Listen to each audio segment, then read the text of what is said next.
ఎవరు చట్టాన్ని చేశారో వారే ఆ చట్టాన్ని తీసేసే అధికారాన్ని కలిగి ఉంటారు కదండి. అక్కడ వరకు మీరు అంగీకరించారా? మొదటి విషయం. ఇంకా రెండు, మీరు నేను ఇప్పుడు బెంగ పెట్టుకున్నది దేని కొరకు? అయ్యయ్యో ఏమిటండి ఆ చచ్చిపోయిన మన్మధుణ్ణి అమ్మవారు మళ్ళీ ఎందుకు బతికించిందండి అని. నేను మీతో ఒక మాట చెప్తాను, కొంచెం జాగ్రత్తగా గమనించండి. అమ్మవారు మన్మధుణ్ణి పుట్టించలేదనుకోండి, మన్మథ బాణములు లోకంలో పడలేదనుకోండి, సృష్టి ఆగిపోయిందిగా. సృష్టి ఆగిపోతే మనం చేసిన పాపపుణ్యాలు పోయేది ఎప్పుడు? ఈ శరీరం ఉంటే కదా పాపపుణ్యాలు పోయేది. ఈ పాపపుణ్యాలు పోవాలి అంటే జీవుడు మళ్ళీ పుట్టాలి. అది శరీరం ఉన్నప్పుడు తెలియదు. మీతో నేను కొంచెం కఠినంగా ఉన్నా ఒక యథార్థం చెప్తున్నాను. మీరు గరుడ పురాణం చూస్తే తెలుస్తుంది ఆ విషయం. శరీరం లేకుండా జీవుడు నిలబడిపోయాడు అనుకోండి, దక్షిణ దిక్కున పితృలోకం అంటారు, అక్కడ నిలబడిపోయాడు అనుకోండి, అప్పుడు ఏడుస్తాడు. శరీరం ఉంటే పుణ్యకర్మ చెయ్యొచ్చు, శరీరం ఉంటే పాపాన్ని పోగొట్టుకోవచ్చు. శరీరం లేదు, జీవుడు ఉండిపోయాడు, అప్పుడు ఏడుస్తాడు, నాకు ఏదో శరీరం ఇవ్వవయా ఈశ్వరా, శరీరం అంటూ ఇస్తే శరీరంతో నేను మళ్ళీ సేవిస్తానంటాడు. కానీ ఏ శరీరం పడితే శరీరం ఇస్తే ఏం చేయలేడు. మనుష్య శరీరం ఇస్తేనే చేయగలడు, స్వేచ్ఛ. ఇప్పుడు ఈ మనుష్య శరీరం కావాలంటే ఎలా వస్తుంది? తల్లిదండ్రుల మీద మన్మథ బాణాలు పడితేనేనా ఈ శరీరం వస్తుంది? ఈ శరీరం వస్తేనేనా మీరు మళ్ళీ పాపపుణ్యాలు పోగొట్టుకోవడానికి ఈశ్వరుణ్ణి సేవ చేస్తారు? కాబట్టి ఇప్పుడు అమ్మవారు కాముణ్ణి మళ్ళీ సృష్టించడం వల్ల మనందరం పాపపుణ్యాలు పోగొట్టుకోవడానికి శరీరాన్ని పొందడానికి అవకాశం వచ్చిందా లేకుండా పోయిందా? అమ్మవారి అనుగ్రహం లేదందులో కాదు. నేను మీతో ఇంకొక మాట మనవి చేస్తాను, మీరు జాగ్రత్తగా ఆలోచించండి. అమ్మవారు కాముడు ఎప్పుడైతే బతికించిందో కామము బ్రతికింది. కామము బ్రతికితే బెంగ పెట్టుకోవాల్సిన అవసరం ఏంటి?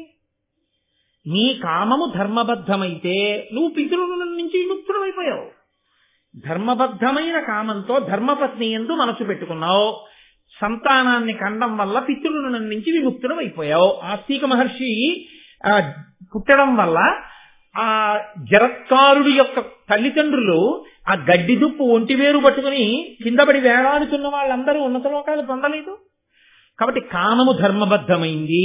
నీకేమిటి బెంగ? ఏమీ బెంగలేదు, నీకు పితృరుణం తీరింది. కాముడు ఉంటే నీకు బెంగ ఎందుకు? కాదు. ఏమంటే అదే వచ్చిన పెద్ద బాధండి, ధార్మికం చేయలేకపోతున్నాను, ధార్మికమైన కామం అనుభవించలేకపోతున్నాను, అప్పుడు బెంగలేదు. ఈ విషయం పరదేవతకి చెప్పు, అమ్మవారికి చెప్పు. అమ్మా నువ్వు కాముణ్ణి ఇచ్చావు, కామాన్ని ఇచ్చావు, కానీ వచ్చిన పెద్ద చిక్కల్లా నేను నా కామాన్ని ధర్మంతో ముడి వెయ్యలేకపోతున్నాను. ఆ ముడి వెయ్యలేకపోవడం వల్ల నేను పాడైపోతున్నాను. కాబట్టి అమ్మా నువ్వే రక్షించనడుగు. ఎవరు చట్టం చేశారో వాళ్లే చట్టాన్ని రద్దు చేసినట్టు నువ్వు అమ్మవారి పాదాలు పెట్టుకుంటే అమ్మ కాముండి పిలిచి ఆడి జోలికి వెళ్ళకంటే ఏమి నీకు బెంగ?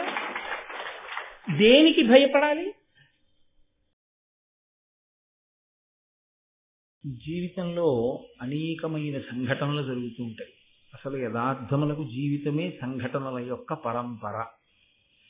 అయితే వెనక్కి తిరిగి చూసుకుని ఈ సంఘటన ఇలా ఎందుకు జరిగి ఉంటుంది, ఈ సంఘటన జరిగిన తరువాత నేను ఎంత జారుడు మెట్ల మీద నిలబడి ఉన్నాను, నిజంగా ఏదో పరమేశ్వరానుగ్రహం ఉండి రక్షింపబడ్డాను, కానీ నేను ఈ సంఘటనలని అలా కొనసాగిస్తే ఏ స్థాయికి కింద పడిపోయి ఉండేవాణ్ణో అనేటటువంటి అభిప్రాయం ఒకరికి ఏర్పడింది అనుకోండి, వాడు వెంటనే మళ్ళీ మెట్లెక్కడం ప్రారంభించిన వాడు అని గుర్తు. అటువంటి సింహావలోకనం ఏమీ లేదనుకోండి, వాడు జారుడు మెట్ల మీద నిలబడి కిందకి వెళ్ళిపోతున్నవాడు అని గుర్తు. ఒకవేళ అలా సింహావలోకనం చేసుకున్నా అయ్యా ఇది ఇలా ఎందుకు జరిగి ఉంటుందండి అని అడగడానికి శాస్త్రం తెలుసున్నవాడు విషయాన్ని శాస్త్రీయమైన కోణంలో విచారణ చేసి చెప్పగలిగినటువంటి వాడు అలా చెప్పడమే తప్ప చెప్పడం వెనక స్వార్థం లేనివాడైనటువంటి ఒక వ్యక్తి దొరకడం అంతకన్నా కష్టం. ఒకవేళ ఇలా రెండు కలిసి వచ్చాయనుకోండి, అది వాళ్ళిద్దరితో పోయే విషయం కాదు. అది యుగాలతో సంబంధం లేకుండా జీవకోటిని తరింపచేసేటటువంటి ఒక గొప్ప సంఘటనగా చరిత్ర యందు మిగిలిపోతుంది. లేదనుకోండి అవి ఎప్పుడూ ఒక సంఘటనల పరంపరగా వ్యక్తి స్థాయిలో, అంటే ఒక వ్యక్తి స్థాయిలో అలా ఉండిపోతాయి.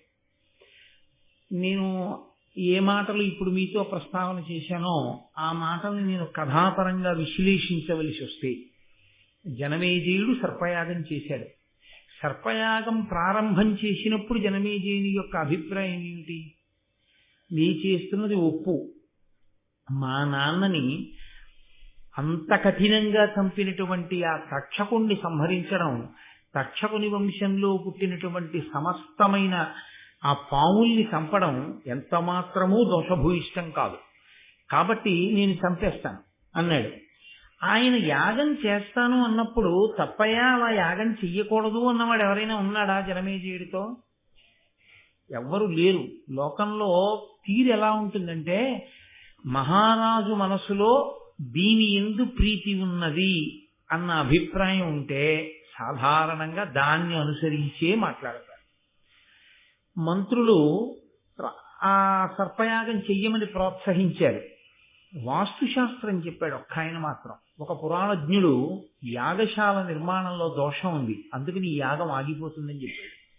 అది కూడా ఒక బ్రాహ్మణుడి కారణంగా ఆగిపోతుంది అని చెప్పాడు. ఆయన పట్టించుకోలేదు జనమేజయుడు. మనము అంతే, వ్యక్తిగత సౌకర్యము, ఆ తర్వాత మనకుండేటటువంటి ఆవేశకావేశములనేటటువంటి పెనుగాలి యందు శాస్త్ర ప్రమాణములు కొట్టుకుపోయేటట్టుగా వదిలిపెట్టేస్తాం. దానికి అందరి నోటి వెంట వచ్చే మాట ఒకటే, ఏం పర్వాలేదులేండి అని విడిచిపెట్టేస్తాం. జనమేజయుడు అదే అన్నాడు, ఏం పర్వాలేదులేండి. ఎందుకు పర్వాలేదులేండి అంటే, శాస్త్రధిక్కారము జరిగేటట్టుగా క్రతువు జరుగుతున్నప్పుడు చెయ్యడానికి అక్కడ సంబారములు చేయించేవాళ్ళు ఎంత గొప్పవాళ్ళైనా అది నిలబడుతుందా? శాస్త్రధిక్కారము చేస్తే నిలబడదు, నిరూపించారు. ఆస్తిక మహర్షి వచ్చారు, సర్పయాగం ఆగిపోయింది. నిన్నను నేను మీతో కొన్ని పద్యాలు మనవి చేశాను, ఆస్తిక మహర్షి చదివినటువంటి పద్యాలు. అందులో ఆయన ఒక్కొక్క పద్యంలో ఒక్కొక్క విషయాన్ని స్పృశించాడు. ముందు పరీక్షిత్తుని పొగిడాడు, తర్వాత ఆయన వ్యక్తిత్వాన్ని, జనమేజయుని యొక్క వ్యక్తిత్వాన్ని పొగిడాడు. ఏ కోణంలో? యాగాలు చెయ్యడం, బ్రాహ్మణుల్ని ఆదరించడంలో ఆయన ఎంత గొప్పవాడో చెప్పాడు. తరువాత ఏం చెప్పాడు? లోకంలో అనేక యాగములు జరిగాయి, అందులో సర్వోత్కృష్టమైన యాగములు ఏవి చెబుతూ జనమేజయుని యాగం గురించి కూడా చెప్పాడు. నాలుగవసారి మాట్లాడుతూ జనమేజయుడు ఆ యాగం చెయ్యడం చేత అగ్నిహోత్రుడు ఎలా ప్రీతి చెందుతాడు, తరువాతి కాలంలో అగ్ని వలన ఆయన ఎటువంటి సంపత్తి పొందాలని తాను ఆశీర్వచనం చేస్తున్నాడు, ఈ విషయాలు చెప్పాడు.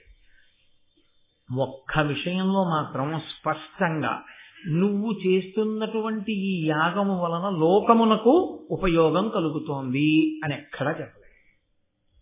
అసలు యాగము యొక్క ప్రధానమైన లక్షణం ఏదైనా ఉంటే రెండుంటాయి అందులో. యజమాని ఉండి యజమాని ఒక ప్రయోజనము కొరకు చేస్తే ఇహము, ఇక్కడేదో ప్రయోజనం నెరవేరుతుంది. దశరథుడు చేస్తే రాముణ్ణి కన్నాడు, పరము. ఇక్కడ ప్రయోజనం కొరకు కాదు అని చేస్తే ఊర్ధ్వలోకాల్లో నివసించగలిగినటువంటి గొప్ప శక్తిని యాగము కృప చేస్తుంది. ఈ రెండూ కాదు, లోకశాంతి. అసలు భారత ప్రారంభంలో జనమేజయుడు అటువంటి యాగంతో ప్రారంభం. భారతం లోకోపకారము కొరకు అందరూ బాగుండాలని చేసేటటువంటి యాగము. ఇప్పుడు జనమేజయుడు చేసేటటువంటి యాగం ఈ మూడిటిలో ఎందులోకి వస్తుంది? ఈ మూడిటిలో ఎందులోకి రాదు. ఇహము లేదు, పరము లేదు, లోకోపకారము లేదు. మిగిలినది ఏమిటయ్యింది? కక్ష. కక్ష కొరకు యాగము చెయ్యొచ్చా? ఇన్ని చేసిన నీ అనుభవం ఏమైనట్టు?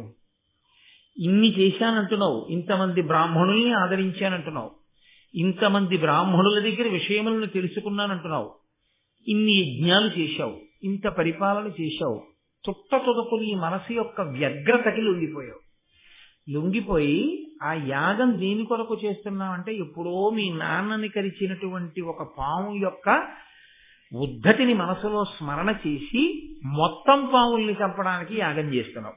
పోనీ అదైనా నీ అంత నీకుగా కలిగిన సంకల్పమా? కాదు. ఉదంకుడొచ్చి ప్రచోదనం చేశాడు అటువంటి యాగం చెయ్యమని. ఉదంకుడు ఎందుకు చెయ్యాలి? ఆయన కోపం ఆయనకుంది, తక్షకుడు ఎప్పుడో ఆయనకు అడ్డొచ్చాడు. ఆ గురుపత్తి పౌష్య మహారాజు గారి యొక్క భార్య కుండలములను తెస్తుంటే ఆయన అపహరించి తీసుకెళ్లి ఇబ్బంది పెట్టాడు అని. కాబట్టి భూతదయ లేకుండా చేసేటటువంటి యాగం ఏ ఫలితాన్ని ఇస్తుంది? కాబట్టి ఆప్ చేసి. చాలా గొప్ప విషయం ఏమిటంటే లోకంలో తనకి తట్టకపోయినా పెద్దలు చెప్పినప్పుడు వినగలగడం. ఇదొక్కటి లేకే రావణాసురుడు పాడైపోయాడు. ఇదొక్కటి లేకే దుర్యోధనుడు పాడైపోయాడు. ఇదొక్కటి ఉండడం చంద్రవంశంలో పాండవుల యొక్క ఆస్తి. వాళ్ళకి తట్టకపోవచ్చు, కానీ కృష్ణుడు చెప్తే వింటారు పాండవులు. అలా జనమేజయుడు కూడా విన్నాడు. విని ఉత్తర క్షణంలో యాగాన్ని ఆప్ చేసేయండి అన్నాడు. ఇప్పుడు యాగం ఆప్ చేసేసిన తర్వాత అది ఒక సంఘటనగా జనమేజయుడు విడిచిపెట్టి ఉంటే వైశంపాయనుడు భారతం చెప్పడం. నేను మీతో మనవి చేసింది అది. ఎవరు జీవితంలో జరిగినటువంటి సంఘటనని పరిశీలనం చేసుకుని దాని వలన ధార్మికమైనటువంటి ఆర్తి కలిగి ధర్మము పట్ల అనురక్తి కలిగి ఒక మహాపురుషుడి పాదములు పట్టుకుని దానికి ఉపశాంతిని కోరుతాడో అటువంటి వాడికి ఒక మహాపురుషుడు దొరికి జవాబు చెప్తే వాళ్ళిద్దరి మధ్య జరిగినటువంటి సంభాషణ లోకానికంతటికీ ఉపకారం చేస్తుంది. ఇక్కడ జనమేజయుడికి ఒక్కసారి విచారణా స్థితికి వెళ్ళాడు. అసలు నేను ఎందుకు చేశాను ఈ యాగం? నిజమే, ఆస్తికుడు చెప్పిన దాంట్లో ఏం దోషం ఉంది? కేవలం కక్షతో చేశాను. ఈ కక్షకి కారణం పోని తక్షకుడు నాకేమైనా అపకారం చేశాడా? లేదు. తక్షకుడు మా నాన్నగారికి చేశాడు. మా నాన్నగారిని తక్షకుడు పడగొట్టాడని కక్ష పెట్టుకుని ఇప్పుడు నేను యజ్ఞం చేసి కొన్ని వేల లక్షల సర్పములనే కాల్చేశాను. మనిషి మనసులోకి కక్ష అన్నది ప్రవేశిస్తే అంతకుముందు విన్నవి, అంతకుముందు చదువుకున్నవి, అంతకుముందు నేర్చుకున్నవి ఎంత విచిత్రంగా కొట్టుకుపోయారా? కొట్టుకుపోయి ఇంకో ఆలోచన లేకుండా యాగం చేసేసాను అని ఆయన ఊరుకోలేదు. ఆయన ఏమనుకున్నాడంటే నాకెవరూ చెప్పలేదు, అలా చెయ్యొద్దు అని చెప్పలేదు, ఆస్తికుడు చెప్పగానే ఆపేశాను. కానీ నాకన్నా ముందు పుట్టి ఈ రాజ్యాన్ని పరిపాలించి శరీరం విడిచిపెట్టినటువంటి పాండవులు కౌరవులు నాకు తండ్రులు. వాళ్ళకి చెప్పడానికి పరమధర్మమూర్తి అయిన వేదవ్యాసుడు ఉన్నాడు. సాక్షాత్ ఆయన ఆత్మబంధువు. ఎందుచేత ఆ మాటకొస్తే అసలు ఆ పుట్టినటువంటి బిడ్డలలో ఆ వ్యాస స్పర్శ లేకుండా సంతానం కలగలేదు అక్కడ. కాబట్టి ఆయన వంశకర్త అయి ఉన్నాడు. అటువంటి మహాపురుషుడు ఆయన ఉన్నాడా? పెద్దరికం వహించి మాట చెప్పడానికి భీష్ముడు ఉన్నాడా? అడగకుండానే చెప్తాడు భీష్ముడు. మహాపురుషుడు ఆచార్యుడు ద్రోణుడు ఉన్నాడా? కృపాచార్యుడు ఉన్నాడా? ఇంతమంది ఉండి మరి ఎవరు వినకపోవడం వల్ల అంత పెద్ద యుద్ధం జరిగింది కురుక్షేత్రం. వాళ్ళు ఎక్కడో మాట వింటే ఇంత భారతం జరిగి ఉండకూడదు. కాబట్టి వ్యాసుడు ఉండగా ఇది ఎలా జరిగింది? అసలు ఎవరు మాట వినకపోవడం వల్ల జరిగింది? మాట వినకపోవడం అనేటటువంటిది కేవలం స్వభావరీత్యా మాట వినకపోవడం జరిగిందా? అంతకన్నా ఇంకా వెనకాతల కారణం ఏమైనా ఉందా?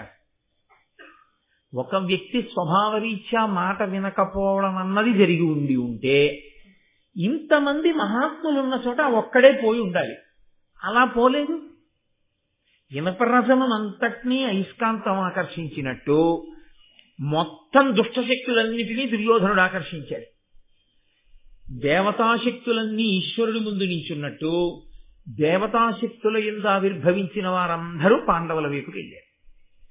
దేవతాశక్తులున్న వాళ్ళైనా మాట వినాలిగా వ్యాసుడు చెప్పినప్పుడు. మరి పాండవులు ఎందుకు వినలేదు? వీళ్ళిద్దరికీ యుద్ధం ఎందుకు జరిగింది అసలు కురుక్షేత్రంలో?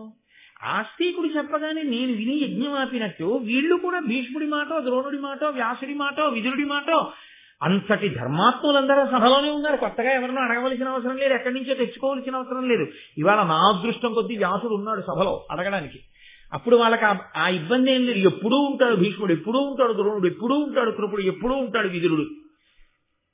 ఉన్నవాళ్ళు ఏదో తిని చూస్తూనే కూర్చోరుగా. వాళ్ళు ఎప్పుడూ ధర్మం మాట్లాడుతూనే ఉంటారు. అది బహుశా మా తాతలు చిన్నతనం నుంచి విని ఉండాలి. జనమేజయుడు పరీక్షిత్తు కొడుకు. పరీక్షిత్తు అభిమన్యుడు కొడుకు, అభిమన్యుడు అర్జునుడు కొడుకు. కాబట్టి మా పితృపితామహులు విని ఉండాలి మాట. ఎక్కడొచ్చింది అసలు దోషం? అసలు భారతం ఎందుకు వచ్చింది? కురుక్షేత్ర యుద్ధం ఎందుకు జరిగింది? ఎక్కడ మాట వినకపోవడం అన్నది జరిగింది. ఎవరెవరు మంచి మాటలు చెప్పారు, ఎవరెవరు మాట వినలేదు. ఎవరెవరు మాట వినకపోవడం వల్ల ఏ ఏ స్వభావముల చేత, ఏ ఏ కారణముల చేత ఇంత భారత యుద్ధం జరగవలసి వచ్చింది. ఈ సంఘర్షణలో ఏవో చాలా గొప్ప గొప్ప విషయాలే ఉండుంటాయి తెలుసుకోవలసింది. ఇప్పుడు కథని కథగా చెప్పేవాడు కాదు కావలసింది, కథలో ఉన్నటువంటి ధర్మ సూక్ష్మములతో చెప్పేవాడు కావాలి మనకి. అదృష్టం ఏమిటంటే వ్యాసుడు ఉన్నాడు సభలో, యజ్ఞ పరీక్షకుడిగా కూర్చుని ఉన్నాడు. ఆ వ్యాసుడే మహాభారత రచన చేసినవాడు. ఇతిహాస రచన, ఇతిహాస అన్న మాట ఎందుకంటారు అన్నది నేను మీతో మనవి చేశాను. ఇతిహాసం అది అలాగే జరిగినది. ఎందుకనంటే వ్యాసుడు కూడా అందులో ప్రధానమైన భూమిక పోషించాడు కాబట్టి వ్యాసుడు ఉన్నాడు. నేను అడుగుతాను, అడిగితే వ్యాసుడు చెప్పాలి. కానీ పెద్దలను అడిగితే పెద్దలు చెప్పాలని ఆశించి మీరు అడగవచ్చా? అదేం బాకీయా చెప్పాలని? కాదు. ఎందుకు చెప్పాలి? కృప కలిగి చెప్పాలి. కృప వారికి కలగాలి అంటే ఎందుకు కలగాలి? మన ఆర్తి అర్థమైతే కలగాలి. ఏదో తెలుసుకోవాలనేటటువంటి ఆర్తి అవతల వారి యందు ఉన్నది అంతే. గురువుగారు మాట్లాడడానికి అంతకన్నా ఇంకొక విషయాన్ని ప్రాతిపదికగా తీసుకోరు. గురువుగారు మాట్లాడే దేనికి మాట్లాడతారు అంటే కేవలముగా శిష్యుని యొక్క ఆర్తి చూసి మాట్లాడతారు. ఆవు పాలు ఎందుకు వదులుతుంది? తాను గడ్డి తిని నెమరు వేసి తయారు చేసిన పాలు కడుపులో పెట్టుకుని శిరములలోకి విడవకుండా పొదుగులో దాచుకున్న ఆవు ఏ కారణానికి పాలని విడిచిపెడుతుంది? ఆకలితో ఉంది దూడ అని గుర్తు ఏమిటంటే పలుపు విప్పగానే పరిగెత్తి వెళ్లి పొదుగులో 2 గుద్దులు గుద్దితే చాలు విడిచిపెట్టారు. పొదుగులో 2 గుద్దులు గుద్దిన దూడకి పాలు విడిచిపెట్టకుండా ఉండలేని ఆవులా ఆర్తితో పాదములు పట్టుకున్నటువంటి శిష్యుడి వంక చూసి చెప్పకుండా ఉండలేక గురువు చెప్తాడు. కాబట్టి నాకిక్కడ వ్యాసుడు ఉన్నాడు, నా ఆర్తి ఆయనకు అర్థమైతే చాలు మాట్లాడతాడు. లేకపోతే ఆయనకి మాట్లాడవలసిన అవసరం లేదు, ఆయన చిరునవ్వు నవ్వి వెళ్ళిపోతాడు. కాబట్టి ఇప్పుడు వ్యాసుడు మాట్లాడడం అంటే నా ఆర్తి అర్థమైతే మాట్లాడాలి. నా ఆర్తి అర్థమైతే మాట్లాడేస్తాడనుకోకూడదు. ఆయన ఎవరో నాకు అర్థమైందని కూడా ఆయనకు అర్థం అవ్వాలి. ఆయన యందు నా యొక్క పూజ్య భావన ఆయనకు అర్థమైంది అన్న విషయం కూడా స్పష్టము కావాలి. కాబట్టి ఈ కోణంలో జనమేజయుడు అడుగుతున్నాడు. లేకపోతే భారతాన్ని వైశంపాయనుడు చెప్పవలసిన అవసరం లేదు. మీరు ఏదైనా సరే ఒక గొప్ప గ్రంథం కాని ఒక గొప్ప చరిత్ర కాని ఆవిష్కరింపబడుతూ ఉంటే దానికి కారణమేది అన్నది తెలుసుకుంటే ఒక ప్రయోజనం ఉంటుంది. మనం కూడా జీవితంలో అలా ఊహించుకోవడం అలవాటు. ఎందుకని అంటే తప్పు చెయ్యని వాడు, చెయ్యకుండా ఉండగలిగిన వాడు, అసలు ఏ తప్పు చెయ్యకుండా నా జీవితం ఉంది అన్నవాడు చాలా కష్టం. ఏదో తప్పు అజ్ఞానం చేతనో అమాయకత్వం చేతనో తెలిసో ఎక్కడో జరుగుతుంది. కానీ దానిని విచారణ చేసుకుని కనుక నేను దీన్ని పట్టుకోకూడదు అని బాగా ప్రతిజ్ఞ చేసుకుని నిలబడగలిగిన వాడే దిద్దుకోగలిగిన వాడు. లేకపోతే ఏదో ప్రతిదాన్ని చాలా చులకనగా తీసుకుంటూ పెద్ద విషయం ఏముందని కాకతాళీయము అంటారు. అలా కాకతాళీయంగా తీసుకున్నారనుకోండి, అలాంటి వారికి జీవితంలో ఎన్ని విననివ్వండి, ఎన్ని జరుగుతూ ఉండనివ్వండి, ఎన్ని చూస్తూ ఉండనివ్వండి, ఏమీ వరదు. కొత్తగా మార్పు రాదు. ఎందుకు రాదు అంటే ఒక్కటే కారణం, వాళ్ళు ఆగి వెనక్కి చూడరు, విన్నదాన్ని తమ జీవితానికి సమన్వయం చేసుకోరు. ఈ 2 ఎక్కడ ఉండవో అక్కడ అభ్యున్నతి ఉండదు. అందుకే గురువాక్యము అన్నది ఎటువంటిది అంటే, గురువాక్యము వర్షం లాంటిది. శిష్యుడు ఎటువంటి వాడు అంటే మట్టిలో ఉన్న విత్తనం అయితే మొలకెత్తుతుంది, రోటి మీద పడి ఉన్న విత్తనం అయితే మొలకెత్తదు. వాన నీరు ఒకవేళ రోటి గుంతలోకి చేరి అందులోకి విత్తనం తడిసి నానుతూ ఉండిపోయినా ఆ విత్తనం మొలకెత్తదు. ఎందుకంటే ఒక్కటే కారణం, అది బండరాతి మీద ఉన్నది కాబట్టి మొలకలెట్టదు. దానికి సహజంగా మెత్తని మట్టిలో అది లేదు. అదే మట్టిలో ఉన్నటువంటి విత్తనం మీద ఒక్క చినుకు చాలు మహావృక్షమై కూర్చుంది. అలా మహావృక్షము కావడానికి మట్టిలో ఉండడమే విత్తనం యొక్క ప్రధానమైనటువంటి యోగ్యత అయితే, విచారణ చేసుకుని తన జీవితంలోకి విన్న విషయాన్ని అన్వయం చేసుకుని నిలబడగలిగినటువంటి ప్రజ్ఞ ఉన్నవాడెవడో వాడు వేరొక ధర్మరాజు కాగలడు, తనని తాను దిద్దుకోగలడు. దాని కొరకు భారతాది ఇతిహాసములు వచ్చే అందుకిచ్చారు మహానుభావుడు వ్యాస భగవానుడు. ఇది నేను చెప్పకపోతే ఎలా సమన్వయం చేసుకుంటారు వాళ్ళ జీవితాన్ని, ఎలా వాళ్ళని వాళ్ళు దిద్దుకుంటారు, అందుకిచ్చారు. కాబట్టి ఈ సంఘటన జరగడం మీరు కేవలముగా యాదృచ్ఛికము అన్న భావనతో మీరు ఉండకూడదు, నేనుండకూడదు. అసలు మహాభారతమునందు ఈ సంఘటన జరగడమే, జనమేజయుడికి అటువంటి ఆలోచన రావడమే మనకందరికీ కూడా సంస్కార భిక్ష పెట్టింది భారతం. లేకపోతే భారతం ఎలా వస్తుందండి? రచింపబడిన భారతం అలా ఉండిపోయేది. ప్రవచనంగా మారింది ఎప్పుడు అంటే, ఇదిగో జనమేజయుడి ఈ ప్రశ్న వేశాక ప్రవచన రూపాన్ని భారతం పొందింది. అప్పటి వరకు భారతానికి ప్రవచనం లేదు, అది గ్రంథ రూపంలో ఉంది. అలాగే ఉంటే ఎవరికి వాళ్ళు చదువుకోవాలంటే. ప్రవచన రూపంలోకి ఎప్పుడు మారిందంటే, ఇదిగో జనమేజయుడు వేదవ్యాసుని యొక్క పాదములు పట్టుకుని ఈ ప్రశ్న అడగడం ప్రారంభం చేస్తే అప్పుడు ఆ మహాభారతం ప్రవచన రూపంలోకి మారింది.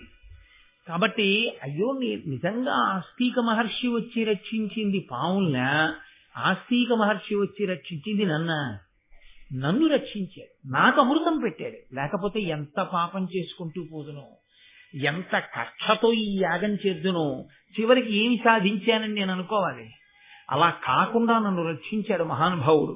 ఇది ఆయన మనస్సులో ఉన్న మాట. కాబట్టి ఆయన సభలో ఉన్నటువంటి వేదవ్యాసుణ్ణి చూసి పరమబ్రహ్మనిధిన్ పరాశరసుతున్ బ్రహ్మర్షి ముఖ్యున్ దయాపరు కౌరవ్య పితామహున్ జనహిత ప్రారంభు కృష్ణాజినాంబరు నీలాంబుదవర్ణ దేహు అనురూపప్రాంశు ఉద్యద్దివాకర రుక్పింగ జటాకలాపు గత రాగద్వేషు నిర్మత్సరు. వ్యాసుడన్న మాట ఒక్కటే వదిలిపెట్టేసి, ఆయన పేరు విడిచిపెట్టేసి జనమేజయుడి గుండెలో వ్యాసుణ్ణి తీసుకొచ్చి చెప్తున్నారు మనకి. జనమేజయుని గుండెలో వ్యాసుని పట్ల ఉన్న పూజ్య భావన. ఒక గురువు గారి దగ్గర కూర్చున్న శిష్యునికి అభ్యున్నతి ఎప్పుడు అంటే, గురువు గారి మీద ఆ పూజ్య భావన ఉంటేనే. ఆ పూజ్య భావన గురువు గారి మీద లేనినాడు అది శిష్యుడికి కొత్తగా ఏమీ తీసుకొచ్చి ఇవ్వదు, ఆయనకేమీ ఆర్ద్రత కల్పించదు, సంస్కార బీజములను నాటలేదు. అందుకే పేరు విడిచిపెట్టేశాడు. అసలు విడిచిపెట్టేసి వ్యాసుని గొప్పతనాన్ని స్మరిస్తున్నాడు జనమేజయుడు. పరమబ్రహ్మనిధిన్, సాక్షాత్తు పరబ్రహ్మమే రాశీభూతమై నా కన్నుల ఎదుట కూర్చుని ఉంది. పరాశరసుతున్, పరాశర మహర్షి యొక్క కుమారుడు. బ్రహ్మర్షి ముఖ్యున్, బ్రహ్మర్షులలో ముఖ్యమైన వాడు. దయాపరున్, ఇందుకు కదు మాట్లాడాలి, దయ కలిగిన వాడు. కౌరవ్య పితామహున్, కురువంశమునకంతటికీ కూడా పితామహ స్థానమునందున్నవాడు. జనహిత ప్రారంభు, జనమునకంతటికీ కూడా హితమును కల్పించడము అనేటటువంటి మార్గమునందు అష్టాదశ పురాణములను వేద విభాగమును చేసి లోకానికి 4 మంచి మాటలు చెప్పి జనాన్ని మంచి మార్గంలోకి మళ్లించడం అనేటటువంటి ప్రక్రియని ప్రారంభం చేసిన మహాపురుషుడు. కృష్ణాజినాంబరు, కృష్ణాజినం కట్టుకుని ఉన్నవాడు. నీలాంబుదవర్ణ దేహు, నల్లని మేఘం ఎలా ఉంటుందో అటువంటి శరీరంతో ఉన్నవాడు, అటువంటి కాంతితో ఉన్నవాడు. అనురూప ప్రాంశు, ఆ పేరుకి తగినటువంటి గుణములు కలిగినటువంటి వాడు. ఉద్యద్దివాకర రుక్పింగ జటాకలాపు, అప్పుడే ఉదయించినటువంటి సూర్యబింబము నుంచి వచ్చేటటువంటి కాంతి ఎలా ఉంటుందో అటువంటి కాంతితో మిరిసిపోతున్నటువంటి ఎర్రని జటలు చుట్టబడినటువంటి ఆ కొప్పు కలిగినటువంటి వాడు. గత రాగద్వేషు, రాగద్వేషములు లేనివాడు. నిర్మత్సరున్, ఏమాత్సర్యము లేనివాడు. అసలు వ్యాసుడు అన్న మాట ఎక్కడన్నా వాడారా? వ్యాసుడు లోకానికి తెలుసు, జనమేజయుడికి తెలుసు, మీకు తెలుసు, నాకు తెలుసు. కానీ వ్యాసుడు జనమేజయుడి గుండెలో ఎలా ఉన్నాడో ఆ పద్యం చెప్తాడు. గురువుగారి పేరుతో అందరికీ తెలుసు. గురువుగారు నీకెలా తెలుసు? నీ గుండెలో గురువుగారు ఏమిటి? ఈ విషయంలో పర్వతం ఎలా చెలించకుండా ఉంటుందో గురువుని నమ్మిన శిష్యుడు అలాగే ఉండాలి. తన గురువు పట్ల అంత పూజ్య భావనతో ఉండాలి. శిష్యుడి గుండెలో గురువు అంటే పరబ్రహ్మమే, దైవమే. గురుర్బ్రహ్మ గురుర్విష్ణు గురుర్దేవో మహేశ్వర గురు సాక్షాత్ పరబ్రహ్మ. అందుకే పరమ బ్రహ్మనిధిన్ అంటూ మొదలుపెట్టారు. అటువంటి వ్యాసుడి వంక చూసి జనమేజయుడు ప్రశ్న వేస్తున్నాడు. ఒక్క పద్యంలో అడిగాడు. ఒక్క పద్యంలో ఎంత ఆర్తిని వెళ్ళబుచ్చాడో చూడండి. చేసిన యాగంలోంచి ఎంత ఆర్తి వచ్చిందో. జీవితంలో ఏదో సంఘటనల రూపంలో జీవితం గడిచిపోయినటువంటి వాడికి ఏ విచారణ ఉండదు. ఆలోచించుకోగలిగినటువంటి వాడు, విచారణ చేసుకోగలిగిన వాడిలో ఎంత పరిశీలన ఉంటుందో, ఎంత ఆర్తి ఉంటుందో, ఎంత తాపత్రయం ఉంటుందో జనమేజయుడి పద్యంలో అర్థమవుతుంది. దీనికి వేదవ్యాసుడు జవాబు చెప్పవలసి వచ్చింది. ప్రీతితో మీరును భీష్మాది కురువృద్ధ రాజుల నుండి భూరాజ్య విభవమెల్ల విభాగించి ఇచ్చిన తమ తమ వృత్తులనుండక వీగి పాండు ధృతరాష్ట్రనందనుల్ ధృతి చెడి వారేమి కారణంబున ప్రజాక్షయముగాగ భారత యుద్ధ ఉపార పరాక్రములు చేసిరి మీ పంపు చెయ్యరైరి ఎరిగి ఎరిగి వారి నేల వారింపరు ఇట్టి గోత్ర కలహమేల పుట్టే దీని కల తెరంగు తెలియంగా నా నతియుండు నాకు సన్మునీంద్రవంద్య గొప్ప మునుల చేత నమస్కరింపబడేటటువంటి స్వరూపము కలిగినటువంటి వాడా, ప్రీతితో మీరును భీష్మాది కురువృద్ధ రాజులు ఉండి భూరాజ్య విభవమెల్ల విభాగించి ఇచ్చినన్. పరమధర్మాత్ములు సమస్త శాస్త్రములు తెలిసిన మీరున్నారు. జనమేజయుడు వ్యాసుడిని అడుగుతున్నాడు. పరమధర్మాత్ముడైన భీష్మాచార్యుడున్నాడు, కురువృద్ధులున్నారు. వీళ్ళందరూ కలిసి రాజ్యాన్ని విభాగం చేశారు. ఇవ్వకుండా ఊరుకుని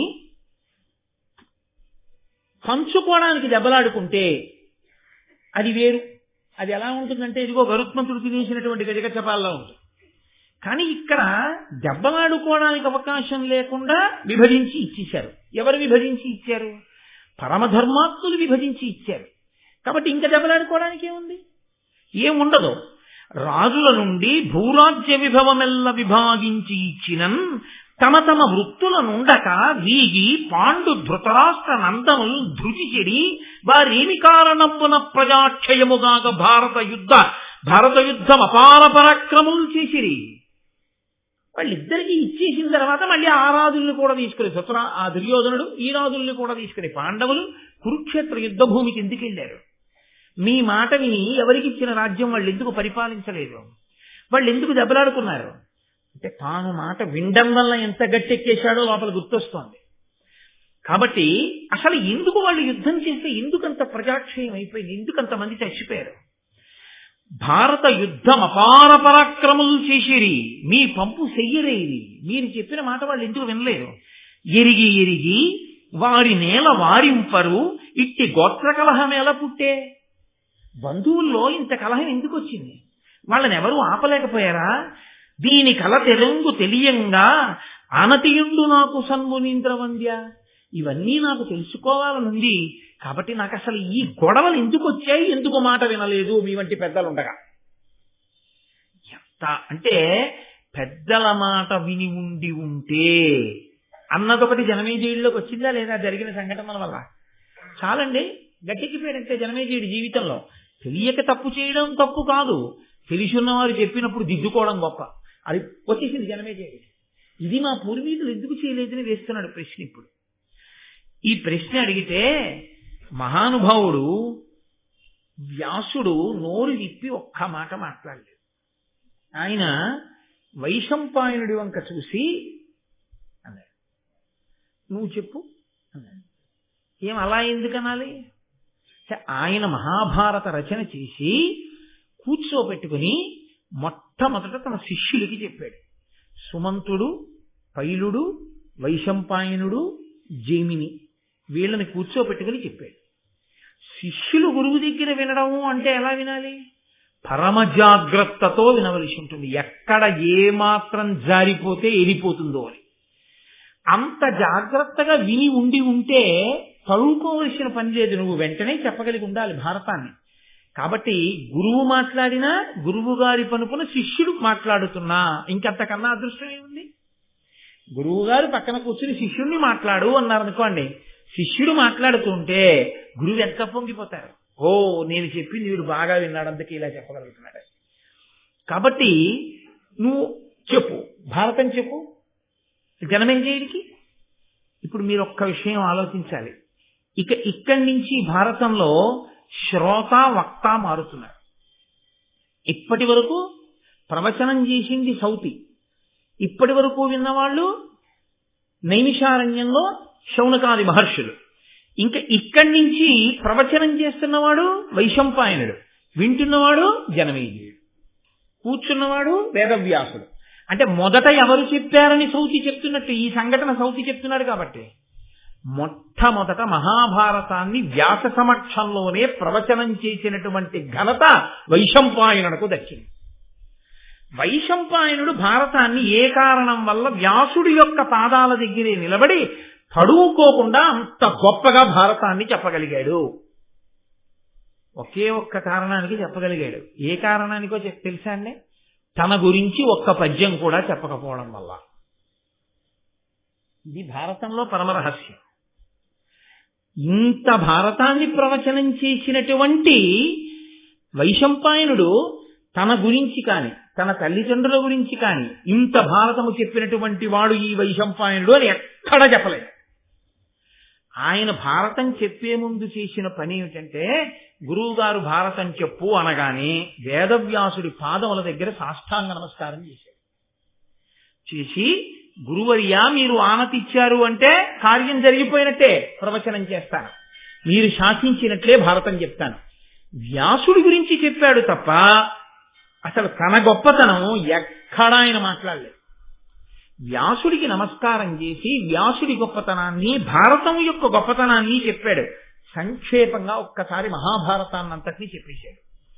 చెప్పేసి ఆర్తి కలిగిన శిష్యుడైతే ప్రశ్న వేస్తే వివరణ చెయ్యాలి. వేదవ్యాసుని యొక్క గొప్పతనాన్ని చెప్పాడు. మహానుభావుడయ్యా ఈ వ్యాసుడు. ఈయనే అష్టాదశ పురాణములను ఇచ్చాడు, ఈయనే పంచమ వేదమైనటువంటి భారతాన్ని ఇచ్చాడు, ఈయనే వేద విభాగం చేశాడు. అటువంటి వ్యాస మహర్షి పనుపున నేను ఇదిగో ఈ భారతాన్ని ప్రవచనం చేస్తున్నాను. అదొక్కటే మాట. తన గురించి ఒక పద్యాన్ని వైశంపాయనుడు చెప్పలేదు. అంటే అసలు మహాభారత ప్రవచనాన్ని వినేటటువంటి శ్రోత ఒక విషయాన్ని బాగా దృష్టిలో పెట్టుకుని ఉండాలి. వైశంపాయనునికి అంత కీర్తి, శాశ్వతత్వము దేనివల్ల కలిగాయి? సొంతంగా ఏది చెప్పాలా? వ్యాసుడు చెప్పిందే చెప్పాడు. కానీ వ్యాసుడు చెప్పింది చెప్పడం వల్ల నేను ధన్యుండనుకుని చెప్పుకుని శాశ్వతుడైపోయాడు తప్ప నేను ఫలానా అని చెప్పుకుని చెప్పలేదు. భగవత్ సంబంధమైనటువంటి విషయాన్ని ప్రవచనం చేసేటటువంటి వాడికి ఉండవలసిన ఏకైక అర్హత ఆ భగవంతుని యందు నిరతిశయమైన భక్తి, భగవత్ కథ రచన చేసినటువంటి ఋషి పాదముల యందు భక్తి. తన గురించి తెలియవలసిన అవసరం లేదు. భారతం మీద ప్రసంగాలు కోటేశ్వరరావు గారు చేస్తున్నారు అంటే కోటేశ్వరరావు గారి బయోడేటా ఏమిటి అన్న విషయాన్ని నేను చెప్పక్కర్లేదు, మీరు వినక్కర్లేదు, అనవసరం. నేను వ్యాస హృదయాన్ని ఏమైనా చెప్పగలనా? వైశంపాయన హృదయాన్ని చెప్పగలనా? నేను నన్నయ్య గారి హృదయాన్ని ఏమైనా నేను చెప్పగలనా? అలా చెప్పగలిగితే, నేను పరమభక్తితో వాళ్ళకి నమస్కారం చేసి కూర్చోగలిగితే అదే నాకు భారతం చెప్పడానికి అర్హత. కాదు, తన గొప్పతనాన్ని కోరుకోకుండా గురువుగారి యొక్క వైభవాన్ని మాత్రమే స్మరిస్తూ గురువుగారి కింకరుడిగా ఇది చెయ్యగలిగిన అదృష్టం నాకు పట్టిందని చేసిన శిష్యుడెవరో వాడు శాశ్వతత్వాన్ని పొందుతాడు, వాడు తరిస్తాడు. తప్ప ఇది నేను చేస్తున్నాననేటటువంటి అహంకార స్పర్శ తగిలితే, గురువు ఎంత గొప్పవాడైనా గురువు పక్కన నువ్వు చేరినా నీవు ఆ అభ్యున్నతిని పూర్ణంగా పొందలేవు. ఇది వైశంపాయనుడు మనకి నిరూపించి చూపించాడు మహాభారతంలో. వైశంపాయనుడే అంత వినయంగా మాట్లాడితే, అంత భారతం చెప్పగలిగిన వాడు ఏ సభలో ఎక్కడ మీరు మీ బయోడేటా చెప్పుకుని మీ క్వాలిఫికేషన్లు, మీ గొప్పతనాలు, మీ బిరుదులు, మీ అక్కర్లేనితనాలు చెప్పుకుని అందుకు నేను భారతం చెప్తున్నానని మీరు చెప్పగలరు? నాకు చెప్పండి. ఇది ఏం చెప్పి వైశంపాయనుడు చెప్పాడు? అది చెప్పడానికి నువ్వు చదువుకున్న చదువా కారణం? ఒక్కనాటికి కాదు. ఏదైనా అనుగ్రహం అంటూ ఉంటే అది కేవలం పరదేవతానుగ్రహం, కృష్ణానుగ్రహం, వ్యాసానుగ్రహం, కవిత్రయం యొక్క అనుగ్రహం.